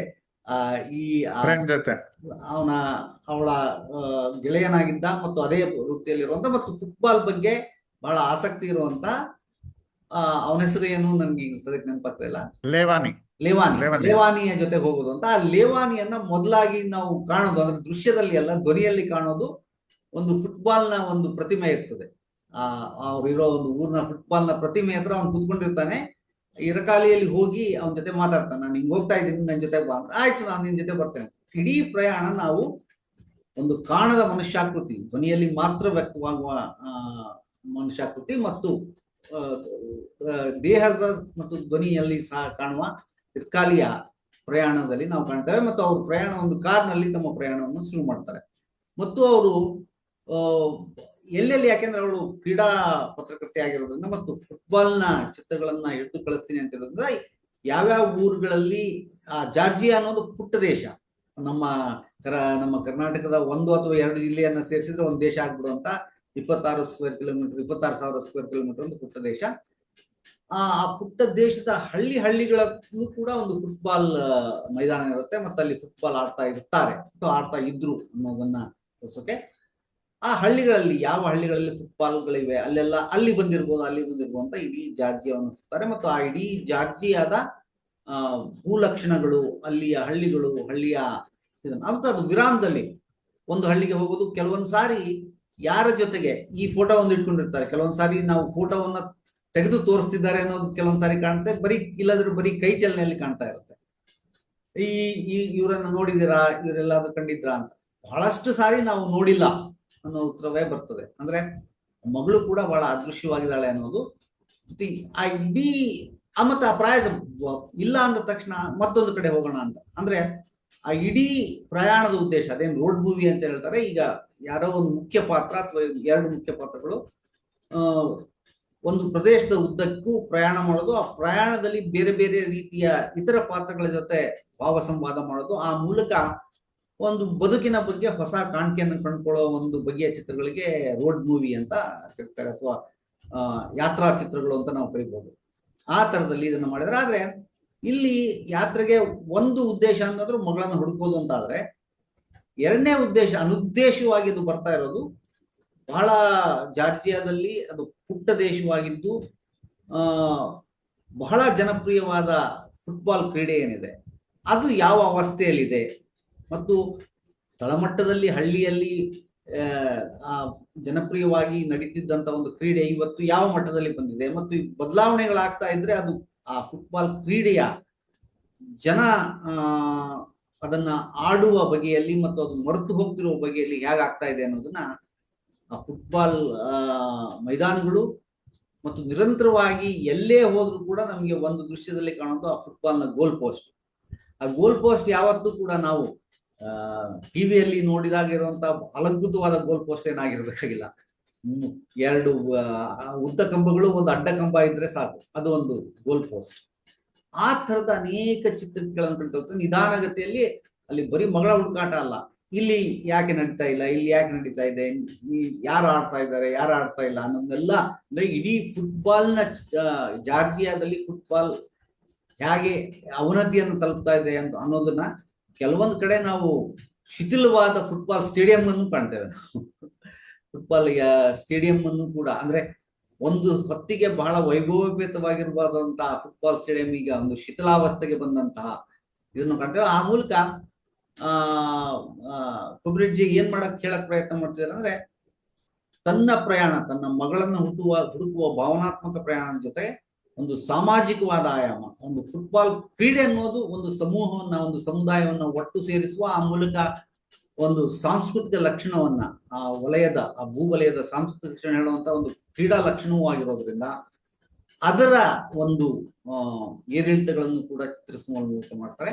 ಹಾಗಾಗಿ ಈಶ್ವರ್ ಹೇಳಿದಾಗೆ ಒಂದು 10-15 ನಿಮಿಷ ನಾವು ಅದರಲ್ಲಿ ತಲ್ಲೀನರಾಗ್ಬಿಟ್ರೆ ನಮಗೆ ಕಾಣದ ಅನೇಕ ಅದು ಅವರು ಅಮೂರ್ತ ಅಂತ ಹೇಳಿದ್ರು, ಅದು ಅಬ್ಸ್ಟ್ರಾಕ್ಟ್ ಅಂತ ಹೇಳಿದ್ರು. ಅಬ್ಸ್ಟ್ರಾಕ್ಟ್ ನ ಒಂದು ಗುಣ ಅಂತಂದ್ರೆ, ನಾವು ಕಣ್ಣು ಹೊಂದಿಸಿ ನೋಡಿದ್ರೆ ನಮ್ಗೆ ಮೂರ್ತ ರೂಪದಲ್ಲಿ ಮೊದಲ ನೋಟಕ್ಕೆ ಕಾಣದ್ದು, ನಂತರ ನಮ್ಮ ಮನಸ್ಸಿಗೆ ತಾಕಿ ನಮ್ಮ ಭಾವದಿಂದ ಹಲವಾರು ಚಿತ್ರಗಳು ಮೂಡಲಿಕ್ಕೆ ಶುರುವಾಗ್ತವೆ. ಅವು ನಮ್ಗೆ ಮೂರ್ತ ರೂಪದಲ್ಲಿ ಕಾಣದಿದ್ರು, ಇದೋ ಇಲ್ಲಿದೆ ಅಂತಿದ್ರು ಕೂಡ ಪ್ರತಿಯೊಬ್ಬ ನೋಡೋದನ್ಗೂ ಅದರಲ್ಲಿ ಒಂದು ಚಿತ್ರಗಳು ಕಾಣಲಿಕ್ಕೆ ಶುರುವಾಗ್ತವೆ. ಆದ್ರೆ ನಿಮ್ಮ ಭಾವನೆಗೆ ಅನುಗುಣವಾಗಿ ಆ ದೃಶ್ಯಕಟ್ಟಿನಲ್ಲಿ ನೀವು ಹಲವಾರು ಭಾವಚಿತ್ರಗಳನ್ನ ಕಾಣಿಸುವ ಒಂದು ರೀತಿಯ ಒಂದು ಕಲಾವಿಧಾನ ಏನಿದೆ, ಅದು ಅಬ್ಸ್ಟ್ರಾಕ್ಟ್ ನ ಒಂದು ಶಕ್ತಿ ಕೂಡ. ಮೂರ್ತದಲ್ಲಿ ಏನು ಕಾಣುತ್ತೋ ಅದೇ ಚಿತ್ರ, ಅದು ಮಾತ್ರ ವಸ್ತುಗಳು, ಅದು ಮಾತ್ರ ದೃಶ್ಯ. ಅದರ ಆಚೆಗೆ ನಿಮ್ಮ ಯೋಚನೆಗೆ, ನಿಮ್ಮ ಭಾವ ಸಂವೇದನೆಗೆ ಏನು ಅವಕಾಶವನ್ನು ಕೊಡೋದಿಲ್ಲ. ಆದ್ರೆ ಅಬ್ಸ್ಟ್ರಾಕ್ಟ್ ನಲ್ಲಿ ಅದಿರುತ್ತೆ. ಇದು ಇದೆ, ಇದು ಇಲ್ಲ ಅಂತಂದ್ರೆ ಇಲ್ಲ. ಆದ್ರೆ ನಿಮ್ಮ ಭಾವ ತನ್ಮಯವಾಗಿ ನೋಡಿದ್ರೆ ಅಲ್ಲಿ ಹಲವಾರು ಚಿತ್ರಗಳು ಕಾಣ್ಲಿಕ್ಕೆ ಶುರು ಮಾಡ್ತಾರೆ. ನನಗೆ ಕಂಡ ಚಿತ್ರ ಬಾಬುಗೆ ಕಾಣ್ಲಿಕ್ಕಿಲ್ಲ, ಬಾಬುಗೆ ಕಂಡ ಚಿತ್ರ ಮತ್ತೊಬ್ಬರಿಗೆ ಕಾಣ್ಲಿಕ್ಕಿಲ್ಲ. ಆದ್ರೆ ಪ್ರತಿಯೊಬ್ಬ ನೋಡುಗರಿಗೂ ತಮ್ಮ ಮನಸ್ಸಿನ ಅಭೀಕ್ಷೆಗಳು ಮತ್ತು ತಮ್ಮ ಆಲೋಚನಾ ಕ್ರಮಗಳಿಗೆ ತಕ್ಕ ಹಾಗೆ ಒಂದೇ ದೃಶ್ಯಕಟ್ಟಿನಲ್ಲಿ ಹಲವಾರು ಮೂರ್ತ ದೃಶ್ಯಗಳನ್ನ ನೋಡುಗರು ಕಟ್ಕೊಳ್ಳುವಂತ ಸ್ವಾತಂತ್ರ್ಯವನ್ನ ನೋಡುಗರಿಗೆ ಕೊಡುತ್ತೆ. ಅದು ಅಬ್ಸ್ಟ್ರಾಕ್ಟ್ ಅಥವಾ ಅಮೂರ್ತ ಕಲೆಯ ಶಕ್ತಿ ಹೌದು. ಆ ಇಂಪ್ರೆಷನಿಸ್ಟಿಕ್ ಪೇಂಟಿಂಗ್ ಅಂತ ಏನ್ ಹೇಳಿದ್ರು ಅದರ ಶಕ್ತಿಯೂ ಹೌದು. ಯಾವುದನ್ನ ನಿಮ್ಗೆ ಕ್ಯಾಮ್ರಾ ಬಂದ ನಂತರ ಸ್ಪಷ್ಟವಾಗಿ ಈ ದೃಶ್ಯ ಚೌಕಟ್ಟಿನಲ್ಲಿ ನಾನು ಏನ್ ತೋರಿಸ್ತೇನೋ ಅದೇ ವಾಸ್ತವ ಅನ್ನುವ ನಂತರ ಅದರ ಆಚೆಗೆ ಜಗತ್ತನ್ನ ಅರ್ಥ ಮಾಡ್ಕೊಳ್ಳಿಕ್ಕೆ ನನಗೇನು ಬೇಡ. ಹಾಗಾಗಿ ನಾವು ಆ ಚಿತ್ರದ ದಾಸರಾಗ್ಬಿಡ್ತೇವೆ, ಆ ರೀತಿಯ ಹೈ ರೆಸಲ್ಯೂಷನ್ ಕ್ಯಾಮ್ರಾದ ದಾಸರಾಗ್ಬಿಡ್ತೇವೆ, ಅದೇ ವಾಸ್ತವ ಅನ್ಕೊಳ್ತೇವೆ. ಆದ್ರೆ ಅದರ ಆಚೆಗೂ ವಾಸ್ತವ ಇದೆ. ಅದರ ಆಚೆಗೆ ನಾವೆಲ್ಲ ಶೋಧಿಸಬೇಕಾದ, ನಮ್ಗೆ ಕಣ್ಣಿಗೆ ಕಾಣುವ ಚಿತ್ರಗಳ ಆಚೆಗೆ ಇರುವ ಹಲವಾರು ಚಿತ್ರಗಳಿವೆ. ಅದನ್ನ ನಾವು ಹುಡುಕ್ಬೇಕು ಅಂತಾದಾಗ ಸ್ಪಷ್ಟತೆ ಅದನ್ನ ನಮ್ಮನ್ನ ಸರ್ವಾಧಿಕಾರದ ಹಾಗೆ ಅಂದ್ರೆ ದೃಶ್ಯದ ಸರ್ವಾಧಿಕಾರ ಅಲ್ಲಿ ಸ್ಥಾಪನೆ ಮಾಡ್ತಾರೆ. ಹಾಗಾಗಿ ಅಸ್ಪಷ್ಟತೆ ಅನ್ನೋದು ಆ ಸರ್ವಾಧಿಕಾರಕ್ಕೆ ಆ ಪ್ರತಿರೋಧವಾದ ಒಂದು ಕಲಾ ರಾಜಕೀಯವಾಗಿದೆ. ಆ ಕಾರಣಕ್ಕಾಗಿಯೇ ಇಲ್ಲಿ ಈ ಪ್ರಯಾಣ ಏನಿದೆ ಅದು ಮಗಳನ್ನು ಹುಡುಕುವ ಪ್ರಯಾಣವಾಗುವ ಮಾತ್ರ ಅಲ್ಲ, ಒಂದು ಸಮುದಾಯದ ಬದುಕನ್ನು ಅರ್ಥ ಮಾಡ್ಕೊಳ್ಳುವ, ಅಲ್ಲಿಯ ಏಳ್ತುಗಳನ್ನು ಮಾಡ್ಕೊಳ್ಳುವ ಒಂದು ಭಾವ ಪ್ರಯಾಣವೂ ಆಗಿರೋದ್ರಿಂದ ಒಂದು ಸ್ವಲ್ಪ ನೀವು ತಾಳ್ಮೆಯಿಂದ ನೋಡಿದ್ರೆ ನಿಮ್ಗೆ ಆ ಸಿನಿಮಾ ನಿಮ್ಮನ್ನ ಒಳಗೆ ತಗೊಳ್ಳಿಕ್ಕೆ ಪ್ರಯತ್ನ ಮಾಡುತ್ತೆ. ಹಾಗಾಗಿ ಆ ನಂತರ ಈ ಅಸ್ಪಷ್ಟವಾದ ಮಸ್ಕಾದ ದೃಶ್ಯಕಟ್ಟುಗಳನ್ನ ನಿರ್ದೇಶಕ ಯಾಕೆ ಬಳಸಿದ್ದಾನೆ ಮತ್ತು ಅದರ ತತ್ವ ಏನು ಅಂತ ಗೊತ್ತಾಗುತ್ತೆ. ಅದನ್ನ ನಾನು ಒಂದಷ್ಟು ಹೇಳ್ಬೇಕಂದ್ರೆ ಬಾಬು ಏನಾದ್ರು ಸೇರಿಸ್ಲಿಕ್ಕೆ ಸೇರಿಸ್ತಾರೆ. ಈ ಇದು ಎಂಟೈರ್ ಸಿನಿಮಾದಲ್ಲಿ ಆ ಪಾಳು ಬಿದ್ದಿರೋ ಫುಟ್ಬಾಲ್ ಗ್ರೌಂಡ್ ನ ತೋರಿಸ್ತವಾಗ, ಅಂದ್ರೆ ಅಲ್ಲಿ ಯಾರು ಆಡ್ತಾ ಇಲ್ಲ ಅನ್ನುವಾಗ ಎಷ್ಟು ಹುಲ್ ಬೆಳ್ಕೊಂಡಿರುತ್ತೆ ಆ ಪೋಲ್ ಇದ್ರದ್ದು.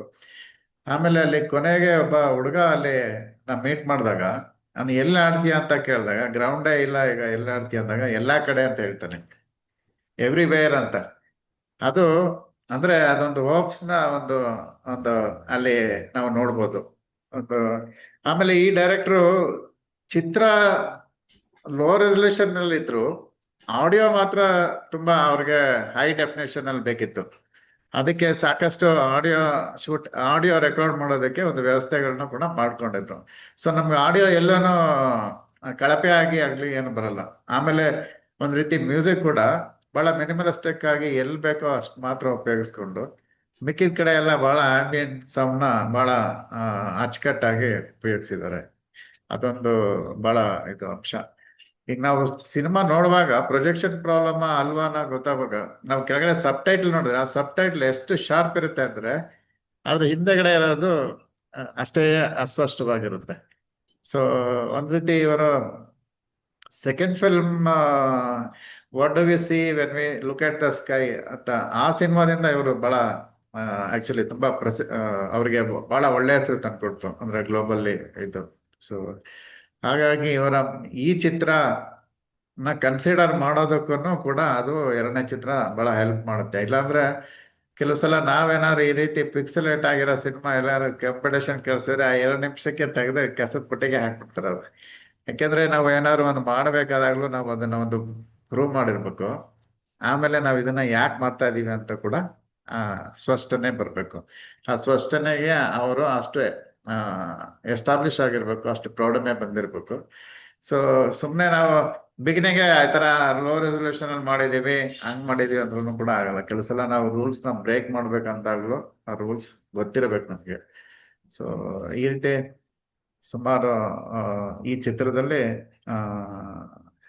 ನಾವು ನೋಡಿದಕ್ಕೆ ಸುಮಾರು ಚಿತ್ರಗಳಲ್ಲಿ, ಕೆಲವೇ ಚಿತ್ರಗಳಲ್ಲಿ ಇದು ಕೂಡ ಬಹಳ ದಿನ ಉಳಿಯುವಂತ ಮನಸ್ಸಿನಲ್ಲಿ ಉಳಿಯುವಂತ ಒಂದು ಚಿತ್ರ. ಸೊ ಅದ್ಭುತವಾದ ಒಂದು ರೀತಿ ಅನುಭವ ಕೊಡುತ್ತೆ. ಅಪ್ಪು, ನೀವು ಈ ಡ್ರೈ ಲೀಫ್ ಬಗ್ಗೆ ಬರೀತಾ ನೀವ್ ಈಗಾಗಲೇ ಅದ್ರ ಬಗ್ಗೆ ಹೇಳಿದ್ರಿ, ಇಂಪ್ರೆಷನಿಸ್ಟಿಕ್ ಪೇಂಟಿಂಗ್. ಇಬ್ರು ಕಲಾವಿದರನ್ನ ನೆನ್ಸ್ಕೊಂಡ್ರಿ,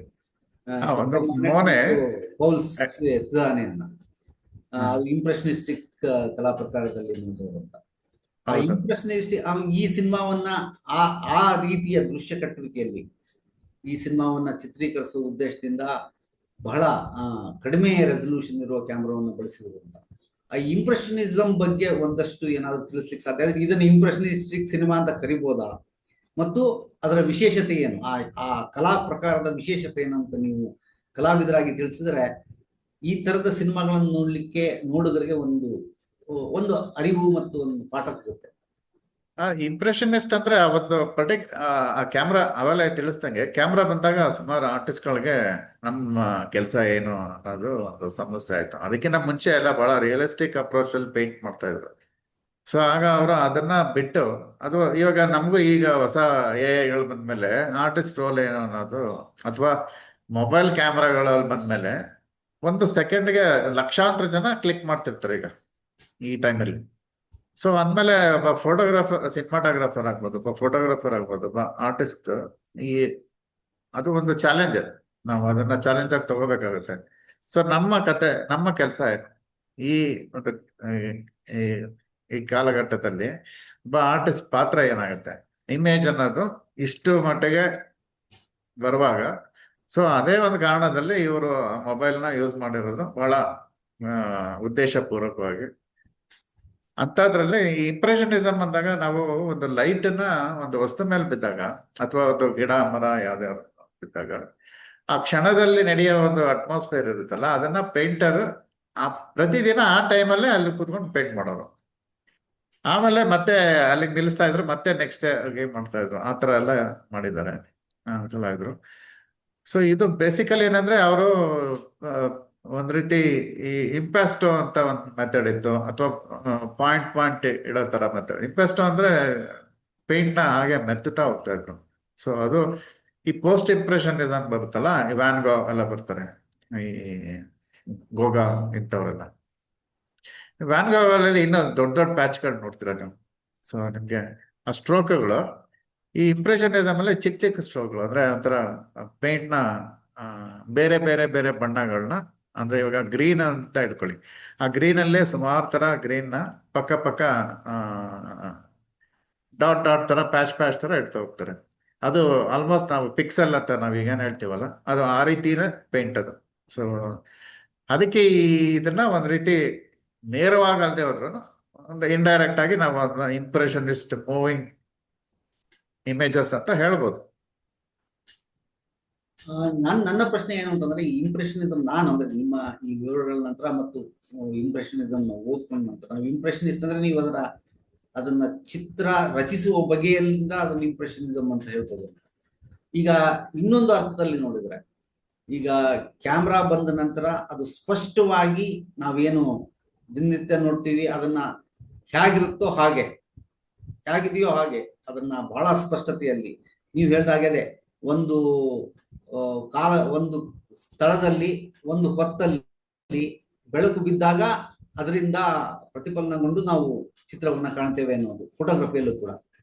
ಆ ಈ ಫೋಟೋಗ್ರಫಿ ಬಂದ ನಂತರ ಅದನ್ನ ಬೆಳಕು ಬಿದ್ದ ವಸ್ತುಗಳು ಮತ್ತು ಸ್ಥಳವನ್ನ ಬಹಳ ಸ್ಪಷ್ಟತೆಯಲ್ಲಿ ಹಿಡಿಯುವ ಒಂದು ತಂತ್ರಜ್ಞಾನ ಬಂದ್ಬಿಟ್ಟಾಗ, ಈ ಕ್ಯಾಮರಾ ತನ್ನೆಲ್ಲ ಅಂದ್ರೆ ಏನು ವಾಸ್ತವವಾದಿ ಅಥವಾ ರಿಲೀಸ್ ಪೇಂಟಿಂಗ್ ಅಂತ ಏನಿತ್ತು, ಅದು ಕ್ಯಾಮ್ರಾ ಇಲ್ಲದಾಗ ಒಂದು ಸ್ಥಳ ಮತ್ತು ಒಂದು ಹೊತ್ತಿನ ದೃಶ್ಯವನ್ನ ಯಥಾವತ್ತಾಗಿ ನಿಮ್ಗೆ ಕಟ್ಕೊಡ್ತಾ ಇದ್ದೇವೆ, ಆ ಪ್ರಯತ್ನವನ್ನ ಮಾಡ್ತಿದ್ದೇವೆ ಅನ್ನೋದರನ್ನ ಒಮ್ಮೆಲೆ ಅದು ಬದಲಾಯಿಸ್ಬಿಟ್ಟು, ಈಗ ಕಲಾವಿದರಿಗೆ ಇನ್ನೇನು ಕೆಲಸ ಅಂತ ಬಂದಾಗ, ಈಗ ಕಲಾವಿದರು ನಮ್ಮ ಕೆಲಸ ಏನು ಅಂತಂದ್ರೆ, ಒಂದು ದೃಶ್ಯವನ್ನ ಅಥವಾ ಒಂದು ವಾಸ್ತವದ ದೃಶ್ಯದ ಮೂಲಕ ನಮ್ಗೆ ದೃಶ್ಯದಲ್ಲಿ ಏನ್ ಕಾಣುತ್ತೋ ಅದ್ರ ಮೂಲಕ ನಾವು ಒಂದು ಅರಿವನ್ನ ಪಡಿತೇವೆ, ಅದ್ರ ಮೂಲಕ ನಮ್ಮ ಭಾವನೆಗಳನ್ನ ರೂಢಿಸ್ಕೊಳ್ತೇವೆ ಅನ್ನೋದಾದ್ರೆ, ಅದೇನು ನಮ್ಮ ನಾಟ್ಯಶಾಸ್ತ್ರದಲ್ಲಿ ವಿಭವ ಭಾವ ಅಂತಾರೆ. ಅಂದ್ರೆ ಯಾವುದನ್ನ ನಾವು ಎದುರುಗೊಳ್ತೇವೋ ಅದರಿಂದ ನಮ್ಮ ಎಮೋಷನ್ಸ್, ಭಾವಗಳು ಮೂಡ್ತವೆ ಅಂತ. ಹಾಗಾಗಿ ಇದು ಒಂದು ವಾಸ್ತವ, ಇದೇ ಸ್ಪಷ್ಟ ವಾಸ್ತವ, ಇದೇ ನಿಜವಾದದ್ದು, ಇದ್ರ ಆಚೆಗೆ ಏನೂ ಇಲ್ಲ ಅಂತ ಒಂದು ಅಧಿಕೃತವಾಗಿ ಫೋಟೋಗ್ರಫಿ ಹೇಳಲಿಕ್ಕೆ ಶುರು ಮಾಡಿದಾಗ, ಈ ಇಂಪ್ರೆಷನಿಸ್ಟ್ ಕಲಾವಿದರಿಗೆ ಇಲ್ಲ, ಒಂದು ಒಂದು ಒಂದು ದೃಶ್ಯವನ್ನ ನೋಡಿದಾಗ ಅದಕ್ಕೆ ಹಲವಾರು ನೋಟಗಳಿರ್ಲಿಕ್ಕೆ ಸಾಧ್ಯ ಇರುತ್ತೆ. ನನಗೆ ಕಾಣುವ ಒಂದು ದೃಶ್ಯ ಮತ್ತೊಬ್ಬನಿಗೆ ಕಾಣುವ ಒಂದು ದೃಶ್ಯವಾಗಿರ್ಲಿಕ್ಕೆ ಸಾಧ್ಯ ಇಲ್ಲ. ಅಥವಾ ಒಂದು ನಮ್ಮ ಕಣ್ಣೆದುರಿಗಿರೋ ವಾಸ್ತವವನ್ನು ನೋಡುವಾಗ ನನ್ನದೇ ಒಂದು ದೃಷ್ಟಿಕೋನದಲ್ಲಿ ಆ ವಾಸ್ತವವನ್ನು ನೋಡುವುದು, ಅದರಿಂದ ನನ್ನಲ್ಲಿ ಮೂಡುವ ಭಾವನೆಗಳಿಗೂ ಮತ್ತೊಬ್ಬರಲ್ಲಿ ಮೂಡುವ ಭಾವನೆಗಳಿಗೂ ವ್ಯತ್ಯಾಸ ಇರ್ಬೋದು. ಹಾಗಾಗಿ ಅದು ನನ್ನ ಮನಸ್ಸಿನ ಮೇಲೆ ಏನನ್ನ ಪ್ರಭಾವವನ್ನ ಬೀರುತ್ತದೆ, ಅದನ್ನ ಆ ಪ್ರಭಾವದ ಒತ್ತಡದಲ್ಲಿ ನಾನು ಚಿತ್ರವನ್ನ, ನನ್ನ ಈ ಮೋಟಾರ್ ಆಕ್ಟಿವಿಟಿ ಅಂತ ಏನಂತಲ್ಲ, ಆ ಪ್ರಭಾವದ ಒತ್ತಡದಲ್ಲಿ ನಾನು ಚಿತ್ರವನ್ನು ಬಿಡಿಸಿದಾಗ ನಾನು ಭಿನ್ನ ಬಗೆಯ ವಾಸ್ತವವನ್ನ ನಿಮ್ಗೆ ಕಟ್ಟಿಕೊಳ್ಳಲಿಕ್ಕೆ ಪ್ರಯತ್ನ ಮಾಡ್ತೇನೆ. ಅಸ್ಪಷ್ಟತೆಗೂ ಕಾರಣ ಇದೆ, ಮತ್ತು ನಾನು ಕುಂಚವನ್ನು ಬಳಸುವ ಅಥವಾ ಚುಕ್ಕಿಗಳನ್ನಿಡುವ ಅಥವಾ ಸ್ಟ್ರೋಕ್ಗಳನ್ನ ಮಾಡುವ ರೀತಿಯಲ್ಲಿ ನನ್ನ ಭಾವನೆಗಳನ್ನ ಈ ಒಂದೇ ಕಾಲದ, ಒಂದೇ ಹೊತ್ತಿನ, ಒಂದೇ ಪ್ರದೇಶದ ಚಿತ್ರ ಫೋಟೋದಲ್ಲಿ ಹೇಗೆ ಕಾಣುತ್ತೋ ಅದಕ್ಕಿಂತ ಭಿನ್ನವಾಗಿ ನನ್ನ ಚಿತ್ರದಲ್ಲಿ ಕಾಣುತ್ತೆ ನೋಡಿ ಅನ್ನೋ ಮೂಲಕ ಒಂದು ಮನುಷ್ಯರ ಗ್ರಹಿಸುವ ಒಂದು ಲೋಕವನ್ನು ಗ್ರಹಿಸುವ ವಿವಿಧ ಬಗೆಗಳನ್ನು ಅವ್ರು ತೆರೆದಿಟ್ರ ಅನ್ನೋದು ನನ್ನ, ಅಂದ್ರೆ ಪ್ರತಿರೋಧ ಅನ್ನೋದು ಆ ರೀತಿ ಇತ್ತ ಅದನ್ನ ಹಂಗ ಅರ್ಥ ಮಾಡ್ಕೊಳ್ಬೋದ? ಇಲ್ಲ, ಖಂಡಿತ. ಒಂದು ಪ್ರತಿರೋಧ ಮತ್ತೆ ಚಾಲೆಂಜ್ ಎರಡೂ ಇತ್ತು. ಇವನ್ ಈ ಸಿನಿಮಾ ನೋಡಿದಾಗ್ಲೂ ನಮ್ಗೆ ಇದೊಂಥರ ಲ್ಯಾಂಡ್ಸ್ಕೇಪ್ ಸಿನಿಮಾ ಇದೆ. ನಾವು ಇಡೀ ಸಿನಿಮಾ ನಾವು ಒಂದು ಆ ಲ್ಯಾಂಡ್ಸ್ಕೇಪ್ ಚೇಂಜ್ ಆಗ್ತಾ ಹೋಗೋದನ್ನ ನಾವು ನೋಡ್ತೀವಿ ಆ ಜರ್ನಿನಲ್ಲಿ. ಅಂದ್ರೆ ಇಲ್ಲಿ ಒಂದ್ ರೀತಿ ಕತೆಗಿನ ಭಾವಕ್ಕೆ ಹೆಚ್ಚು ಪ್ರಾಮುಖ್ಯತೆ ಕೊಡೋದು. ಅಂದ್ರೆ ಆ ಸೆನ್ಸ್ ಆಫ್ ಪ್ಲೇಸ್ ಇದೆಯಲ್ಲ, ಅದು ಕೂಡ ಈ ಇಂಪಾರ್ಟೆಂಟ್ ಈ ಸಿನಿಮಾದಲ್ಲಿ, ಅದೇ ಮೇನ್ ಅಂಶ. ಇಲ್ಲ ಅಂದ್ರೆ ಬರೀ 2 ಲೈನ್ ಸ್ಟೋರಿ ಇದು, ಮಗಳನ್ನ ಹುಡ್ಕೋದು, ಫುಟ್ಬಾಲ್ ಗ್ರೌಂಡ್ ನೋಡೋದು. ಸೊ ಯಾಕೆಂದ್ರೆ ಆ ಪಾಳ್ ಬಿದ್ದ ಗ್ರೌಂಡ್ ನ ಡಾಕ್ಯುಮೆಂಟ್ ಮಾಡಕ್ ಹೋಗಿರ್ತಾಳ ಅವಳು. ಸೊ ಇವರು ಅದೇ ಜರ್ನಿಲಿ ಹೋಗ್ತಾರೆ. ಬಟ್ ಈಗ ನಾವು ನೋಡ್ತಿರೋರು ಅದೇ ಜರ್ನಿಲಿ ಇದ್ರು ನಮ್ಮ ಅನುಭವಕ್ಕೆ ದಕ್ಕಷ್ಟು ಕೆಲವು ದಕ್ತಾ ಹೋಗುತ್ತೆ. ಹಾಗೇನೆ ಇಮೇಜ್ಗಳು ಕೂಡ ಅಷ್ಟೇ. ನಾವು ನೋಡೋ ಬಣ್ಣ, ನೀವು ನೋಡೋ ಬಣ್ಣ, ಅಥವಾ ನಾವು ನೋಡೋ ಇದು, ಸೊ ಎರಡೂ ಒಂದ್ ರೀತಿ. ಅಕಸ್ಮಾತ್ ಯಾರಾದ್ರೂ ಅವ್ರಿಗೆ ಒಂದು ದೃಷ್ಟಿ ದೋಷ ಆಯ್ತು, ಕನ್ನಡಕರ ಮರ್ತೋಗಿದ್ರೆ ಏನ್ ನೋಡ್ಬೋದು ಗೊತ್ತಿಲ್ಲ. ಈಗ ಅಂದ್ರೆ ಆ ಬ್ರೈಟ್ನೆಸ್ ಎಲ್ಲಾ ಬ್ರೈಟ್ ಇದ್ದಾಗ ನಿಮ್ಗೆ ಕನ್ನಡಕ ಇಲ್ಲ ಅಂದ್ರೂ ಈ ಹೈ ರೆಸಲ್ಯೂಷನ್ ಇಮೇಜ್ಗಳು ಕಣ್ಣೆ ಒಳಗಡೆ ಹೋಗುತ್ತೆ. ಆ ಇಮೇಜ್ ಸ್ವಲ್ಪ ಬ್ಲರ್ ಆಗ್ಬೋದು ಅಷ್ಟೇ. ಬಟ್ ಈ ತರ ಸಿನಿಮಾ ನೋಡ್ಬೇಕಾದಾಗ ಅವನಿಗೆ ದೃಷ್ಟಿ ದೋಷ ಆಯ್ತು ಏನಾದ್ರು ಇದ್ದಿತ್ತಂದ್ರೆ ಆ ದೊಡ್ಡ ಪ್ರೊಜೆಕ್ಷನ್ ಅಲ್ಲಿ, ಯಾಕಂದ್ರೆ 144 ಪಿಕ್ಸೆಲ್ 2K ಇದ್ದೋಗಿರುತ್ತೆ. ಬಟ್ ಕ್ವಾಲಿಟಿ ಹೆಚ್ಚು ಕಮ್ಮಿ ಆಗಲ್ಲ. ನಮ್ ಥಿಯೇಟರ್ ಅಲ್ಲಿ ನಾವು ನೋಡೋದು ಕ್ಯಾಲಿಬ್ರೇಟೆಡ್ 2K, ಅದಕ್ಕಿಂತ ಜಾಸ್ತಿ ಏನು ನಾವು ತೋರ್ಸಕ್ ಆಗಲ್ಲ. ನಮ್ ಕಣ್ಣಿಗೂ ಲಿಮಿಟೇಷನ್ ಇರೋದು ಆ 2K ಅಂತ ಹೇಳ್ತಾರೆ. ಬಟ್ ಈಗ ಕಂಪನಿಯವರು ಹೊಸ ದಿನ ಹೊಸ ಹೈ ರೆಸಲ್ಯೂಷನ್ ಬಿಡ್ತಾನೆ ಇರ್ತಾರೆ. ಬಟ್ ಅದು ಕೊನೆಗೆ ಅದನ್ನ ನಾವು ಕೆಳಗಡೆಗೆ ತರಬೇಕಾಗುತ್ತೆ. 8K ನಲ್ಲಿ ಶೂಟ್ ಮಾಡಿದ್ರು 2Kಗೆನೆ ತಗೊಂಡ್ಬಂದು ಸ್ಕ್ರೀನ್ ಮಾಡ್ಬೇಕಾಗುತ್ತೆ. ಈಗ ಒಂದು ಅಂದ್ರೆ ಈಗ ನಾವು ಈ ಚಿತ್ರದ ಬಗ್ಗೆ ನಾವು ಇಷ್ಟು ಚರ್ಚೆ ಮಾಡ್ತಿರ್ಲಿಕ್ಕೆ ಒಂದು ಕಾರಣ ಏನು ಅಂತಂದ್ರೆ, ಒಂದು ಅದರ ಮಹತ್ವನ ಅಂದ್ರೆ ಈಗ ಆಧುನಿಕವಾಗಿ ದೃಶ್ಯ ಕಟ್ಟುವಿಕೆಯ ತಂತ್ರಜ್ಞಾನದ ಶಕ್ತಿಯಿಂದ ದೃಶ್ಯ ಕಟ್ಟುವಿಕೆಯನ್ನ ಒಂದು ಸರ್ವಾಧಿಕಾರ ರೀತಿಯಲ್ಲಿ ನೋಡುಗರ ಮೇಲೆ ಇರೋದು. ಇದೇ ನಿಮ್ಗೆ ದೃಶ್ಯ, ಇದ್ರ ಆಚೆಗೆ ದೃಶ್ಯ ಇಲ್ಲ ಅಂತ ಅಂದ್ರೆ ನೋಡುಗನ ದೃಶ್ಯವನ್ನ ಕಾಣುವ, ಅವರು ತೋರಿಸುವುದರ ಆಚೆಗೂ ಒಂದು ವಾಸ್ತವ ಇದೆ ಅಂತ ನೋಡುವ ಸ್ವಾತಂತ್ರ್ಯವನ್ನ ಈ ತರದ ಉನ್ನತ ತಂತ್ರಜ್ಞಾನದ ಹೈ ರೆಸಲ್ಯೂಷನ್ ಚಿತ್ರಗಳು ನಮಗೆ ಕಟ್ಕೊಡ್ತವೆ ಅನ್ನುವಾಗ ಅದನ್ನ ಪ್ರತಿರೋಧಿಸಿ ಅದಕ್ಕಿಂತ ಭಿನ್ನವಾದ ಚಿತ್ರವನ್ನು ನೋಡುಗರಿಗೆ ಆ ವಾಸ್ತವದ ಆಚೆಗೆ ತಮ್ಮ ಕಣ್ಮೋಟವನ್ನು ಕಟ್ಕೊಳ್ಳೋ ಒಂದು ಸಾಧ್ಯತೆಯನ್ನ ಕಟ್ಕೊಡ್ತವೆ ಅನ್ನೋದು ಪ್ರತಿರೋಧ ಅಂತ ನಾವು ಭಾವಿಸಿ ಹೇಳೋದಾದ್ರೆ, ಮತ್ತು ಆ ಪ್ರಯೋಗದ ಪ್ರಾಮುಖ್ಯತೆ ಬಗ್ಗೆ ನಾವು ಮಾತಾಡಿದ್ರೆ, ಈ ಒಂದು ನೀವು ಹೇಳಿದ ಪೇಂಟಿಂಗ್ ಗಳಲ್ಲಿ ಓಕೆ, ಇಂಪ್ರೆಷನಿಸ್ಟ್ ಪೇಂಟಿಂಗ್ ಅಲ್ಲಿ ಒಂದು ಫ್ರೇಮ್ ಇರುತ್ತೆ, ಒಂದು ಫ್ರೇಮ್ ಅಲ್ಲಿ ಕಟ್ಟಿರ್ತಾರೆ, ಅವರು ತಮ್ಮ ಕಣ್ಣೋಟದಲ್ಲಿ ಅದನ್ನ ಚಿತ್ರಿಸಿರ್ತಾರೆ. ನೋಡಿದವನು ಹತ್ತಿರದಿಂದ ದೂರದಿಂದ ನೋಡಿದಾಗ ತಂದೆ ಭಾವಗಳನ್ನ ಕಟ್ಕೊಳ್ತಾನೆ ಅಂತ ಅದ್ರ ಬಗ್ಗೆ ನಾವು ಸಾಕಷ್ಟು ಸಿನಿಮಾಗಳನ್ನು ನೋಡಿದ್ದೇವೆ. ಒಂದೇ ಚಿತ್ರವನ್ನು ತನ್ಮಯವಾಗಿ ನೋಡ್ತಾ ಅನೇಕ ಭಾವಗಳನ್ನ ಪಾತ್ರ ಉದ್ದೀಪಿಸಿಕೊಳ್ಳೋದನ್ನ, ಅದು ಬೇರೆ ಬೇರೆ ತರದ. ಅದು ವರ್ಟಿಗೋನ್ ಅಂತ ಸಿನಿಮಾದಲ್ಲಿ ನೀವು ಹಿಚ್ಕಾಕರ್ನ ಬಹಳ ಹೇಗೆ ಬಳಸ್ಕೊಂಡಿದ್ದಾನೆ ಅಂತ ನಾವೆಲ್ಲ ನೋಡ್ತಾ ಇದ್ದೀವಿ. ಆದ್ರೆ ಇನ್ನೊಂದು ಈ ಸಿನಿಮಾ ಕಟ್ಟುವಿಕೆ ಬಂದಾಗ ಈ ತರ ಜನಪ್ರಿಯ ಸಿನಿಮಾವನ್ನ ನೋಡಿ ಮತ್ತು ಈ ರೀತಿಯ ಸರ್ವಾಧಿಕಾರಕ್ಕೆ ದೃಶ್ಯ ಸರ್ವಾಧಿಕಾರಕ್ಕೆ ಹೋಗಿಬಿಟ್ಟವರು, ಇದೇನ್ ಬಿಡ್ರಿ, ನಾನ್ ನನ್ನ ಕ್ಯಾಮ್ರಾ ಇಟ್ಕೊಂಡು 4-5 ದೃಶ್ಯಗಳನ್ನ ತೆಗೆದ್ಬಿಟ್ಟು ಒಂದು ಸಿನಿಮಾ ಅಂದ್ಬಿಟ್ಟು ಇದ್ಯಾಕೆ ಸಿನಿಮಾ ಆಗಲ್ಲ, ಇದ್ಯಾಕೆ ಅಮೂರ್ತ ಸಿನಿಮಾ ಆಗಲ್ಲ, ಇದ್ಯಾಕೆ ಇಂಪ್ರೆಷನಿಸ್ಟ್ ಸಿನಿಮಾ ಆಗಲ್ಲ ಅಂತ ಹೇಳ್ತಾರೆ. ಆದ್ರೆ ಈ ರೀತಿ ಒಂದು ಸವಾಲನ್ನು ಎದುರಿಸಿ ಇಂಥ ಸಿನಿಮಾ ಕಟ್ಟುವಾಗ ಅದಕ್ಕೆ ಒಂದು ಎಳೆ ಇರುತ್ತದೆ. ಆ ಎಳೆಯನ್ನ ಒಂದು ತಾರ್ಕಿಕವಾಗಿ ಕಟ್ಟಿ, ನೋಡಪ್ಪ ಇಲ್ಲಿ ಒಂದು ತರ್ಕ ಇದೆ, ಅಥವಾ ಈ ತರ ನೀನು ಇದಕ್ಕೆ ಕೊಟ್ಕೊಂಡ್ರೆ ನೀನು ಬೇರೆ ತರದ ಲೋಕದರ್ಶನವನ್ನ ಪಡಿಬಹುದು ಅನ್ನೋದಕ್ಕೆ ಒಂದು ಬಗೆಯ ತಯಾರಿಯನ್ನ ಸಿನಿಮಾ ನಿರ್ದೇಶಕ ಮಾಡ್ಕೊಂಡೇ ಇರಲೇಬೇಕು. ಈಗ ಏನ್ ಅನ್ಸುತ್ತೆ ಅಂದ್ರೆ, ನಾನು ಯಾಕಂದ್ರೆ ಇನ್ನು ಸಾಧಾರಣವಾಗಿ ಸಾಕಷ್ಟು ಜನ ಹೇಳ್ತಾರೆ, ಅದು ಹಳೆಗ ನೀವು ಆಧುನಿಕ ಕಲೆ ಅಥವಾ ಮಾಡರ್ನ್ ಆರ್ಟ್ ಬಂದಾಗ ಹೇಳ್ತಿದ್ರು, ನೀನೇನೋ ಒಂದು ಇಂಕ್ ಪೇಪರ್ ಮೇಲೆ ಚೆಲ್ಲೋಯ್ತು ಅಂದ್ರೆ ಅದೇ ಮಾಡರ್ನ್ ಆರ್ಟ್ ಅನ್ನೋ ಒಂದು ತಮಾಷೆ ಮಾಡ್ತಾರೆ. ಹೀಗೆ ಕೂಡ ನಿಮ್ಮ ಕ್ಯಾಮ್ರಾ ಇಟ್ಕೊಂಡು ಎಲ್ಲೆಲ್ಲಿ ಹೋಗಿ ನಿಮ್ಗೆ ಏನ್ ಅನ್ಸುತ್ತೆ ಅಂದ್ರೆ ಸರಿ ಹಿಡಿದ್ಬಿಟ್ಟು ಅದನ್ನ ಒಟ್ಟಿಗೆ ಮಾಡಿ ಹಾಕ್ಬಿಟ್ರೆ ಒಂದು ಸಿನಿಮಾ ಆಗ್ಬಿಡುತ್ತೆ. ಅದ್ರಲ್ಲಿ ಏನು ನಿಮ್ಮ ಇದಿರಲ್ಲ. ಇಲ್ಲ, ಇದೇ ಮಾತು ನಾನು ಗಾಳಿ ಬೀಜ ಮಾಡಿದಾಗ ಸೆನ್ಸಾರ್ ಬೋರ್ಡ್ ಅವ್ರು ಹೇಳಿದ್ ನನಗೆ, ನೀವು ಸುಮ್ನೆ ಅವ್ನ ಕ್ಯಾಮ್ರಾ ಹಿಡ್ಕೊಂಡು ಹೋಗ್ಬಿಟ್ಟು ರೋಡಲ್ಲಿ ಏನೋ ಚಿತ್ರ ಮಾಡ್ಕೊಂಡ್ ಬಂದ್ಬಿಟ್ಟಿದ್ರು ಅಂತ. ಆದ್ರೆ ಅವ್ರಿಗೆ ಅದು ಆಕ್ಚುಲಿ ಎಷ್ಟು ಕಷ್ಟ ಇರುತ್ತೆ, ಅವ್ರಿಗೆ ಅದ್ರಲ್ಲಿರೋ ಕ್ಯಾರೆಕ್ಟರ್ಗಳ ಬಗ್ಗೆ ಅರ್ಥ ಆಗಿಲ್ಲ. ಹಾಗೆ ಸುಮ್ನೆ ಹೋಗಿ ಕ್ಯಾಮ್ರಾದಲ್ಲಿ ಶೂಟ್ ಮಾಡ್ಕೊಂಡ್ ಬಂದ್ಬಿಟ್ಟು ಮೊಬೈಲ್ ನಲ್ಲಿ ಒಂದು ಎಡಿಟ್ ಮಾಡಿ ಮುಗ್ಸಕ್ಕಾಗಲ್ಲ. ಆದ್ರೆ ನೀವು ಎಡಿಟಿಂಗ್ ನೋಡಿದ್ರೆ, ಈವನ್ ನೀವು ಈ ಮೊಬೈಲ್ ಅಲ್ಲಿ ತೆಗ್ದಿದ್ರು ಈ ಚಿತ್ರದಲ್ಲಿ ಆ ಒಂದು ಶಾರ್ಟ್ಸ್ ನೀವು ಅಬ್ಸರ್ವ್ ಮಾಡಿದ್ರೆ ನಿಮ್ಗೆ ಎಲ್ಲೋನು ಆ ಜರ್ಕಿಲ್ಲ, ಆ ಸ್ಮೂತ್ ಫ್ಲೋ ಇದೆ. ಆ ರಿದಮ್ ನ ಎಷ್ಟು ಮೇಂಟೈನ್ ಮಾಡಿದ್ದಾರೆ ಅಂದ್ರೆ ಕೊನೆವರೆಗೂ. ಒಂದ್ ರೀತಿ ಆ ಟೇಸ್ಟ್ ಆಫ್ ಚೆರಿನಲ್ಲೂ ಅದೇ ರಿದಮ್ ನಾನು ನೋಡಿದ್ದು. ಸೊ ಅಬ್ಬಾಸ್ ಕಿರಸ್ತಾಮಿ ಸಿನಿಮಾ, ಆ ಟೇಸ್ಟ್ ಆಫ್ ಚೆರಿನಲ್ಲಿ ಇಡೀ ಸಿನಿಮಾ ಆ ಮಣ್ಣ ರೋಡಲ್ಲಿ ಹೋಗುತ್ತಲ್ಲ, ಈ ಲ್ಯಾಂಡ್ಸ್ಕೇಪ್ ಅಲ್ಲೂ ಅದೇ ತರ ಒಂದು ಚಿಕ್ಕ ಮಣ್ಣಿನ ರೋಡು, ಅಂಕು ಡೊಂಕು, ಮೇಲಿಂದ ನೋಡ್ದಂಗೆ ದೂರದಿಂದ ನೋಡ್ದಂಗೆ, ಮತ್ತೆ ಆ ಜರ್ನಿನಲ್ಲಿ ಆಲ್ಮೋಸ್ಟ್ ಒಂದು ಸಿಮಿಲರ್ ಆದ್ರೆ ಗ್ರೀನ್ ಇದೆ ಇದರಲ್ಲಿ ಹೆಚ್ಚು. ಅಬ್ಬಾಸ್ ಕಿರೋಸ್ತಾನಿ ಸಿನಿಮಾದಲ್ಲಿ ತುಂಬಾ ಡಸ್ಟ್ ಇದೆ, ಆದ್ರೆ ಇಲ್ಲಿ ಮಣ್ಣಿನ ರೋಡ್ ಇದೆ, ಬಟ್ ಗ್ರೀನ್ ಇದೆ ತುಂಬಾ. ಸೊ ಆ ಪಾಳ್ ಬಿದ್ದಿರೋ ಗ್ರೌಂಡ್ಗಳು ಮತ್ತೆ ಆ ಜರ್ನಿ, ಆ ಎಡಿಟಿಂಗ್ ನೀವು ನೋಡಿದ್ರೆ ಇದು ಅಷ್ಟು ಈಸಿ ಎಡಿಟಿಂಗ್ ಅಲ್ಲ, ಇದು ಬಹಳ ಆ ರಿದಮ್ ಕೊನೆ, ಆ ಮೊದಲಿಂದ ಹಿಡಿದು ಕೊನೆಯವರೆಗೂ ಬಹಳ ಅದನ್ನ ಎಡಿಟಿಂಗ್ ಮತ್ತೆ ಸೌಂಡ್ ಡಿಸೈನಿಂಗ್ ಮತ್ತೆ ಆ ಕೆಲವು ಮ್ಯೂಸಿಕ್ ಕೆಲವು ಪಾರ್ಟ್ ಅಲ್ಲಿ ಸ್ವಲ್ಪ ಉಪಯೋಗಿಸಿರೋ ರೀತಿ ಎಲ್ಲ ಬಹಳ ತುಂಬಾ ಕಂಟ್ರೋಲ್ ಇದೆ. ಅಂದ್ರೆ ಯಾವ್ದನ್ನು ಅಷ್ಟು ತಗದಾಕ ತರ ಏನಿರಲ್ಲ. ಆ ಮಾತುಗಳು ನಮ್ಗೆ ಬೇರೆ ಕಡೆನೂ ಬರುತ್ತೆ, ಪೇಂಟಿಂಗ್ ಅಲ್ಲೂ ಬರ್ತಾ ಇತ್ತು. ಮಾಡರ್ನಿಸ್ಟ್ ಗಳಂತೂ ಏನೋ ಸುಮ್ಮನೆ 2 ಲೈನ್ ಎಳೆದ್ಬಿಟ್ರೆ ಮಾಡರ್ನ್ ಆರ್ಟ್ ಆಗುತ್ತೆ ಅನ್ನೋ ತರ.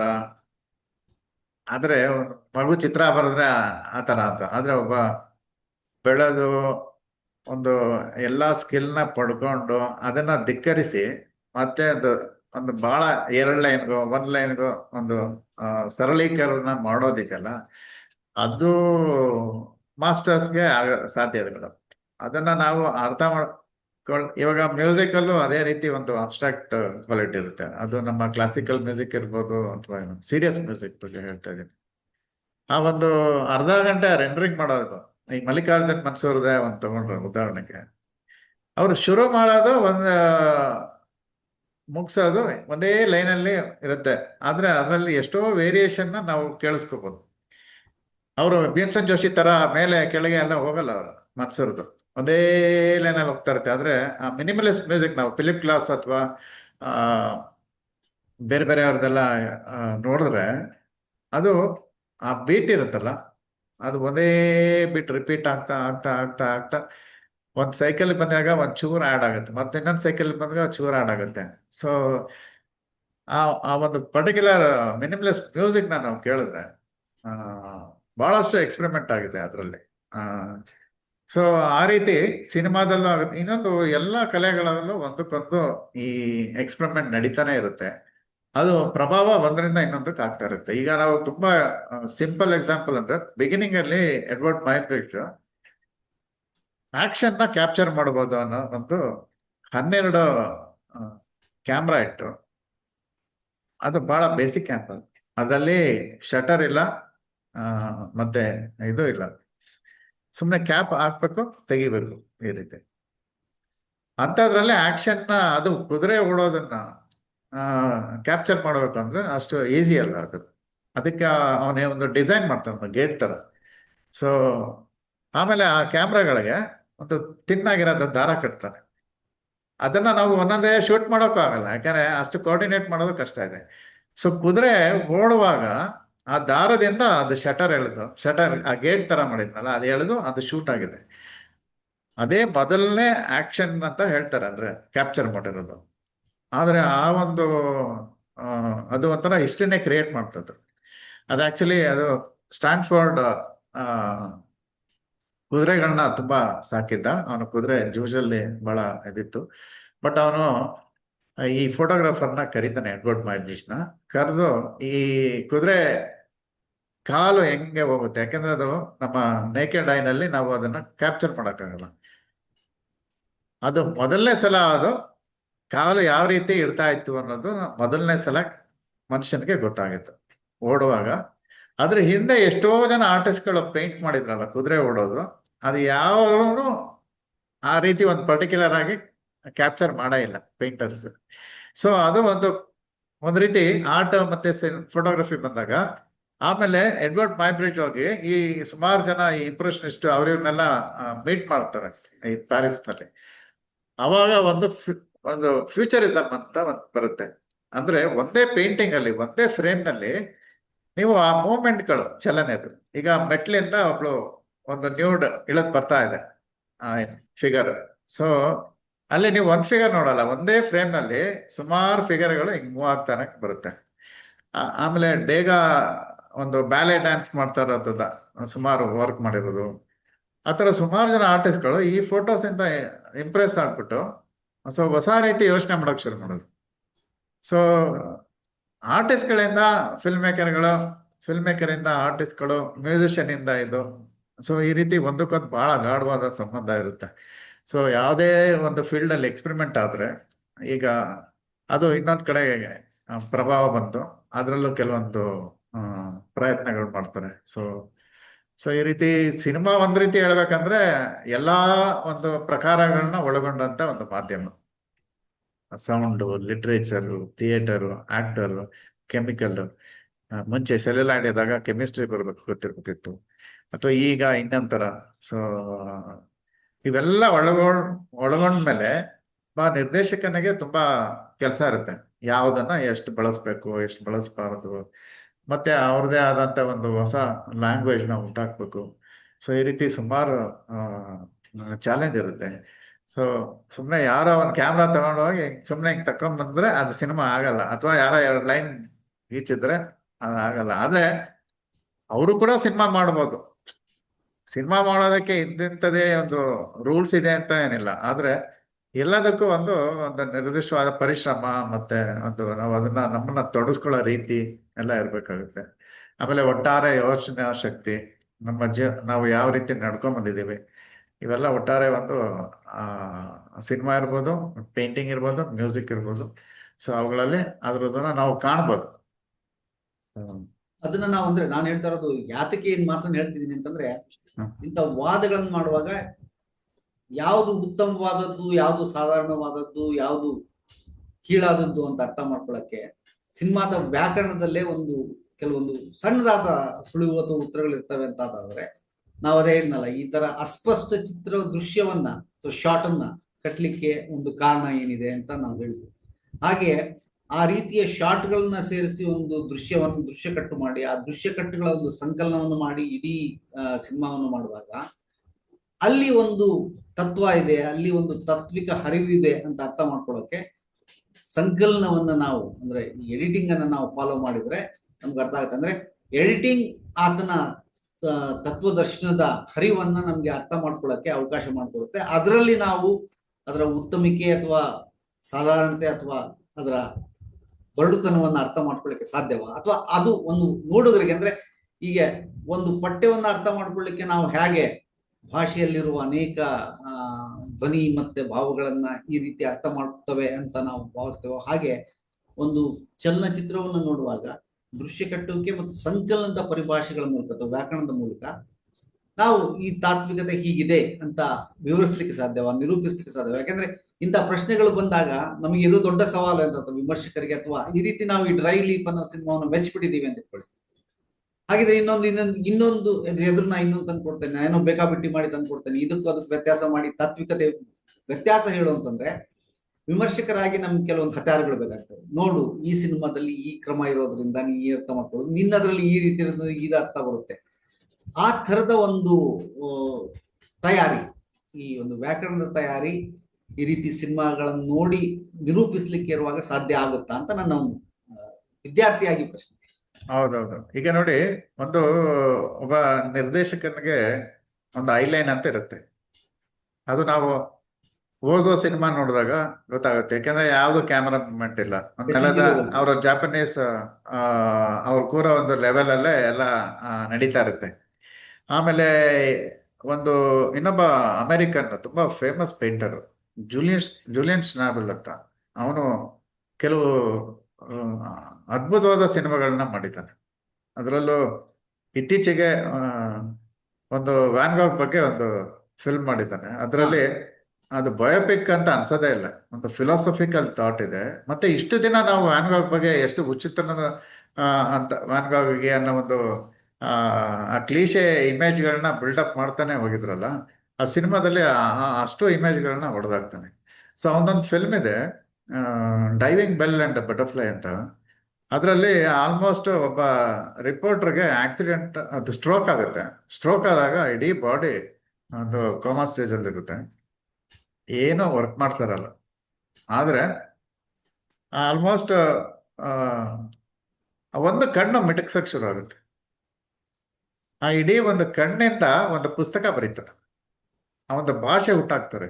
ಸೊ ಆ ಕಣ್ಣ ರೆಪ್ಪೆ ಬಡಿಯೋದ್ರ ಮುಖಾಂತರ ಅವ್ರ ಬರವಣಿಗೆ ಒಂದು ಇಡೀ ಪುಸ್ತಕ ಮುಗಿಸ್ತಾನ ಅವನು.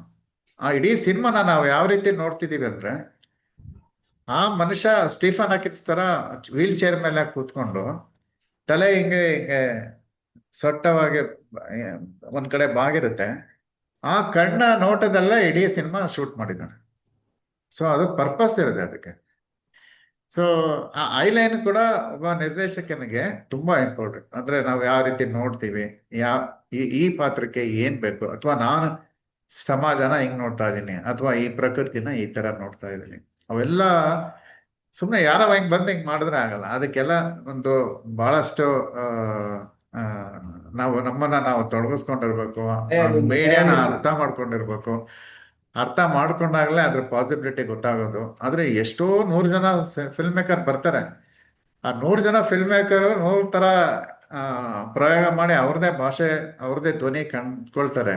ಆದ್ರೂ ಇನ್ನೂ ಎಷ್ಟೋ ಜನ ಮತ್ತೆ ಬರ್ತಾರೆ, ಮತ್ತೆ ಹೊಸ ಹೊಸ ಪ್ರಯೋಗ ನಡೀತಾನೆ ಇರುತ್ತೆ. ಸೊ ಅದು ಬಹಳ ಇಂಪಾರ್ಟೆಂಟ್ ಅದು. ಸೊ ಆ ಜೂಲಿಯನ್ ಸ್ನಾಬಲ್ ಸಿನಿಮಾದಲ್ಲೂ ಹಾಗೆ ಆ ರೀತಿ ಇಡೀ ಸಿನಿಮಾ ನಮಗೆ ಫೀಲ್ ಆಗತ್ತೆ, ನಾವೇ ಅವನ ಇದರಲ್ಲಿ ಕೂತ್ಕೊಂಡು ನೋಡ್ತಾ ಇದೀವಿ ಅನ್ನೋ ಮಟ್ಟಕ್ಕೆ. ಸೊ ಇವನ್ ನಮ್ಗೆ ಎಷ್ಟು ಫ್ರಸ್ಟ್ರೇಟೆಡ್ ಆಗುತ್ತೆ ಅಂದ್ರೆ, ಒಂದೊಂದ್ಸಲ ಅವನು ಒಂದು ನರ್ಸ್ ಈ ಲ್ಯಾಂಗ್ವೇಜ್ ನ ಮಾಡುವಾಗ ಅವಳು ಪ್ರಿಡಿಕ್ಟ್ ಮಾಡ್ಬೇಕು. ಈಗ ನಾವು ಫೋನಲ್ಲಿ ಟೈಪ್ ಮಾಡುವಾಗ ಕೆಲವು ಸಲ ಪ್ರಿಡಿಕ್ಟ್ ಆಗುತ್ತೆ ಆಟೋ ಇದು ವರ್ಡ್ಗಳು. ಅದಕ್ಕೆ ಬಾಬು ಅಂತ ಬರೆದ್ರೆ ಕೆಲವು ಸಲ ಬೇಬಿ ಅಂತ ಹೋಗ್ಬಿಟ್ಟಿರುತ್ತೆ, ಅಥವಾ ಇನ್ನೇನೋ ಆಗ್ಬಿಡುತ್ತೆ. ಸೊ ಅದನ್ನ ಕೆಲವು ಸಲ ಸ್ಪೆಲ್ ಚೆಕ್ ಮಾಡಿರಲ್ಲ. ಸೊ ಬಟ್ ಇಲ್ಲೇನಾಗುತ್ತೆ, ಅಂದಾಗ ಅವನು ಒಂದ್ಸಲ ಕಣ್ಮಿಟಕಿಸ್ಬೇಕು. ಅವಾಗ ಮೊದಲನೇ ಅಕ್ಷರನ ಅವನು ಚೂಸ್ ಮಾಡಿದ್ದಾನೆ ಅಂತಾಗುತ್ತೆ. ನೆಕ್ಸ್ಟ್ ಬಿ ಸಿ ಆ ತರ ಒಂದೊಂದೇ ಮಾಡ್ತಾ ಹೋದಾಗ ಮತ್ತೆ ಅದೆಲ್ಲ ವರ್ಡ್ ಫಾರ್ಮ್ ಆದ್ಮೇಲೆ ಅವನು ಇನ್ನ 2 ಸಲ ಕ್ಲಿಕ್ ಮಾಡ್ಬೇಕು ಕಣ್ಣು, ಇದು ಸರಿ ಅಥವಾ ತಪ್ಪು ಅಂತ ಹೇಳಕ್ಕೆ. ಸೊ ಇಡೀ ಪುಸ್ತಕನ ಅವ್ರು ಬರೆಯುವಾಗ ಈ ಸಿನಿಮಾದಲ್ಲಿ ನಮ್ಗೆ ಯಾವ ರೀತಿ ಅವನು ಫ್ರಸ್ಟ್ರೇಟೆಡ್ ಆಗ್ತಾ ಇದ್ದಾನೆ ಅಷ್ಟು ನಮಗ್ ಫೀಲ್ ಮಾಡುತ್ತದೆ ಸಿನಿಮಾ. ಸೊ ಈ ತರ ಸುಮಾರು ಬೇರೆ ಬೇರೆ ಎಲಿಮೆಂಟ್ಸ್ ಇರುತ್ತೆ ಸಿನಿಮಾಲಿ. ಯಾವುದೂ ಅಷ್ಟು ಸುಲಭ ಆಗಿರಲ್ಲ, ಬಟ್ ಎಷ್ಟು ಮಿನಿಮಲಿಸ್ಟಿಕ್ ಆಗಿ ಮಾಡಿರ್ತಾರಲ್ಲ ಅದಕ್ಕೆ ಶ್ರಮ ಇನ್ನೂ ಜಾಸ್ತಿ ಇರುತ್ತೆ. ಸುಮ್ಮನೆ ಎಲ್ಲ ಹೇಳಿ ನನಗೆ ಆ ಸಿನಿಮಾದ ಹೆಸರು ಈಗ ನೀವು ಹೇಳಿದ್ದು diving bell and the butterfly ಅಂತ. ನಾನು ನಿಮ್ಗೆ ಆಮೇಲೆ ಅದು ಡೀಟೇಲ್ ಇದು, ಯಾಕೆಂದ್ರೆ ನಮ್ಮ ಚರ್ಚೆಯ ಉದ್ದೇಶ ಡ್ರೈ ಲೀಫ್ ಆಗಿದ್ರು ಕೂಡ ಈ ರೀತಿಯ ಬೇರೆ ಸಿನಿಮಾಗಳ ಸಾಧ್ಯತೆಗಳನ್ನ ನಮ್ಮ ನೋಡುಗರಿಗೆ ಅರ್ಥ ಆದ್ರೆ ಅವ್ರನ್ನ ಹುಡುಕಿದ್ರೆ ನೋಡಿದ್ರೆ ಸಾಧ್ಯ ಅಂತ ಆಗುತ್ತೆ. ಆಗ್ಲೇ ಈಗ ಬಹುಶಃ ನಾವು ಸುಮಾರು ಅರ್ಧ ಗಂಟೆಗೂ ಮಿಕ್ಕಿ ನಾವು ಈ ಚರ್ಚೆಯನ್ನ ಡ್ರೈ ಲೀಫ್ ನ ನೆಪದಲ್ಲಿ ಮತ್ತು ಅದರ ವಿಶಿಷ್ಟತೆಯನ್ನ ಹೇಳುವ ನೆಪದಲ್ಲಿ ನಾನೊಂದು 5 ನಿಮಿಷದಲ್ಲಿ ಮುಗಿದೋಗುತ್ತೆ ಅನ್ಕೊಂಡೆ.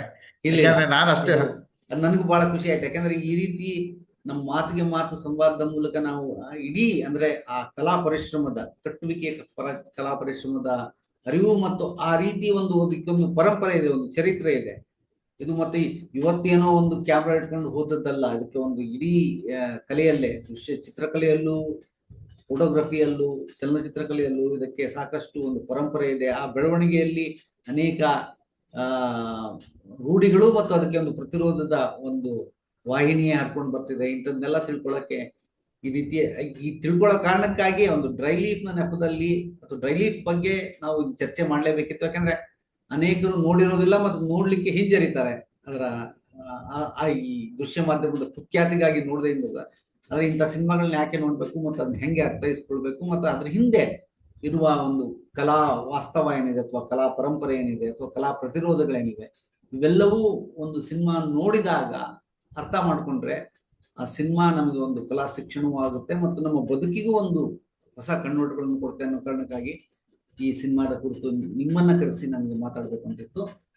ಈಗಿಲ್ಲ, ಇದನ್ನ ಇನ್ನೂ ಮುಂದುವರಿಸಬಹುದು. ಮತ್ತೆ ಮುಂದೊಂದು ದಿವಸ ನೀವು ಬಿಡುವಾದಾಗ ಬಂದು ಬಿಗಾನ್ನ ರಿಸರ್ಕ್ಷನ್ ಬಗ್ಗೆಯೂ ಕೂಡ ಇದೇ ರೀತಿಯ ಒಂದು ಚರ್ಚೆಯನ್ನು ಮಾಡಿದ್ರೆ ನಮ್ಮ ನೋಡುಗರಿಗೆ ಅನುಕೂಲ ಆಗ್ತದೆ ಅಂತ ನಾನಾದ್ರೂ ಭಾವಿಸಿ ಇವತ್ತಿನ ಚರ್ಚೆಯನ್ನ ಇಲ್ಲಿಗೆ ಮೊಟಕುಗೊಳಿಸೋಣ, ಮುಗಿಸೋದಿಲ್ಲ. ಇಲ್ಲಿಗೆ ಒಂದು ಅಲ್ಪ ವಿರಾಮದಲ್ಲಿ ಇವತ್ತಿನ ಚರ್ಚೆಯನ್ನ ನಾವು ನಿಲ್ಲಿಸೋಣ ಅಂತ ಹೇಳ್ತಾ ನಮ್ಮ ಆಹ್ವಾನಕ್ಕೆ ಬಂದು ಬಹಳ ಸವಿವರವಾಗಿ ಮತ್ತು ಬಹಳ ವಿಸ್ತಾರವಾಗಿ ಈ ಸಿನಿಮಾದ ಡ್ರೈ ಲೀಫ್ ನ ಕುರಿತು ಮತ್ತು ಅದರ ಸುತ್ತಮುತ್ತ ಇರುವ ಇಡೀ ಕಲಾ ಪರಂಪರೆ ಮತ್ತು ಕಲಾ ಪರಿಶ್ರಮಗಳ ಕುರಿತು ಬಹಳ ನಮ್ಮ ನೋಡುಗರಿಗೆ ಅರ್ಥವಾಗುವ ರೀತಿಯಲ್ಲಿ ನೀವು ನಿರೂಪಿಸಿಕೊಟ್ಟಿದ್ರೆ ಅದಕ್ಕಾಗಿ ಪಿಕ್ಚರ್ ಪಯಣದ ತಂಡದಿಂದ ನಿಮಗೆ ಅಭಿನಂದನೆ ಸಲ್ಲಿಸ್ತೇನೆ. ಈ ಮೂಲಕ ಇವತ್ತಿನ ಚರ್ಚೆಗೆ ಇವತ್ತಿಗೆ ವಿರಾಮ ಹೇಳ್ತಿದ್ದೇವೆ. ಮುಂದೊಂದು ದಿವಸ ನಿಮ್ಮನ್ನ ಕರೆಸಿ ಮತ್ತು ಇನ್ನೊಂದಿಷ್ಟು ಚರ್ಚೆಯನ್ನ ಮಾಡೋ ಅಭಿಲಾಷೆಯಲ್ಲಿ ನಾವು ಇವತ್ತಿನ ಈ ಕಾರ್ಯಕ್ರಮವನ್ನು ಮುಗಿಸೋಣ. ಬಾಬು, ಧನ್ಯವಾದಗಳು. ನನ್ನ ಇಲ್ಲಿ ಕರೆದು ಇದು ಮೊದಲನೇ ಸಲ ನನಗೆ ಈ ತರ ಒಂದು ಸಿನಿಮಾ ಬಗ್ಗೆ ಮಾತುಕತೆಗೆ, ಅದ್ರಲ್ಲೂ ವಿಡಿಯೋ ಅಂದ್ರೆ ನಾನು ಆವಾಗಲೇ ಹೇಳಿದ್ನಲ್ಲ, ಕ್ಯಾಮ್ರಾ ಹಿಂದೆನೆ ಕೆಲಸ ಜಾಸ್ತಿ, ಅಥವಾ ಪೇಂಟಿಂಗ್ ಮಾಡುವಾಗ ಒಂದು 4 ಗೋಡೆ ಮಧ್ಯದಲ್ಲಿ ನಾವಿರ್ತೀವಿ.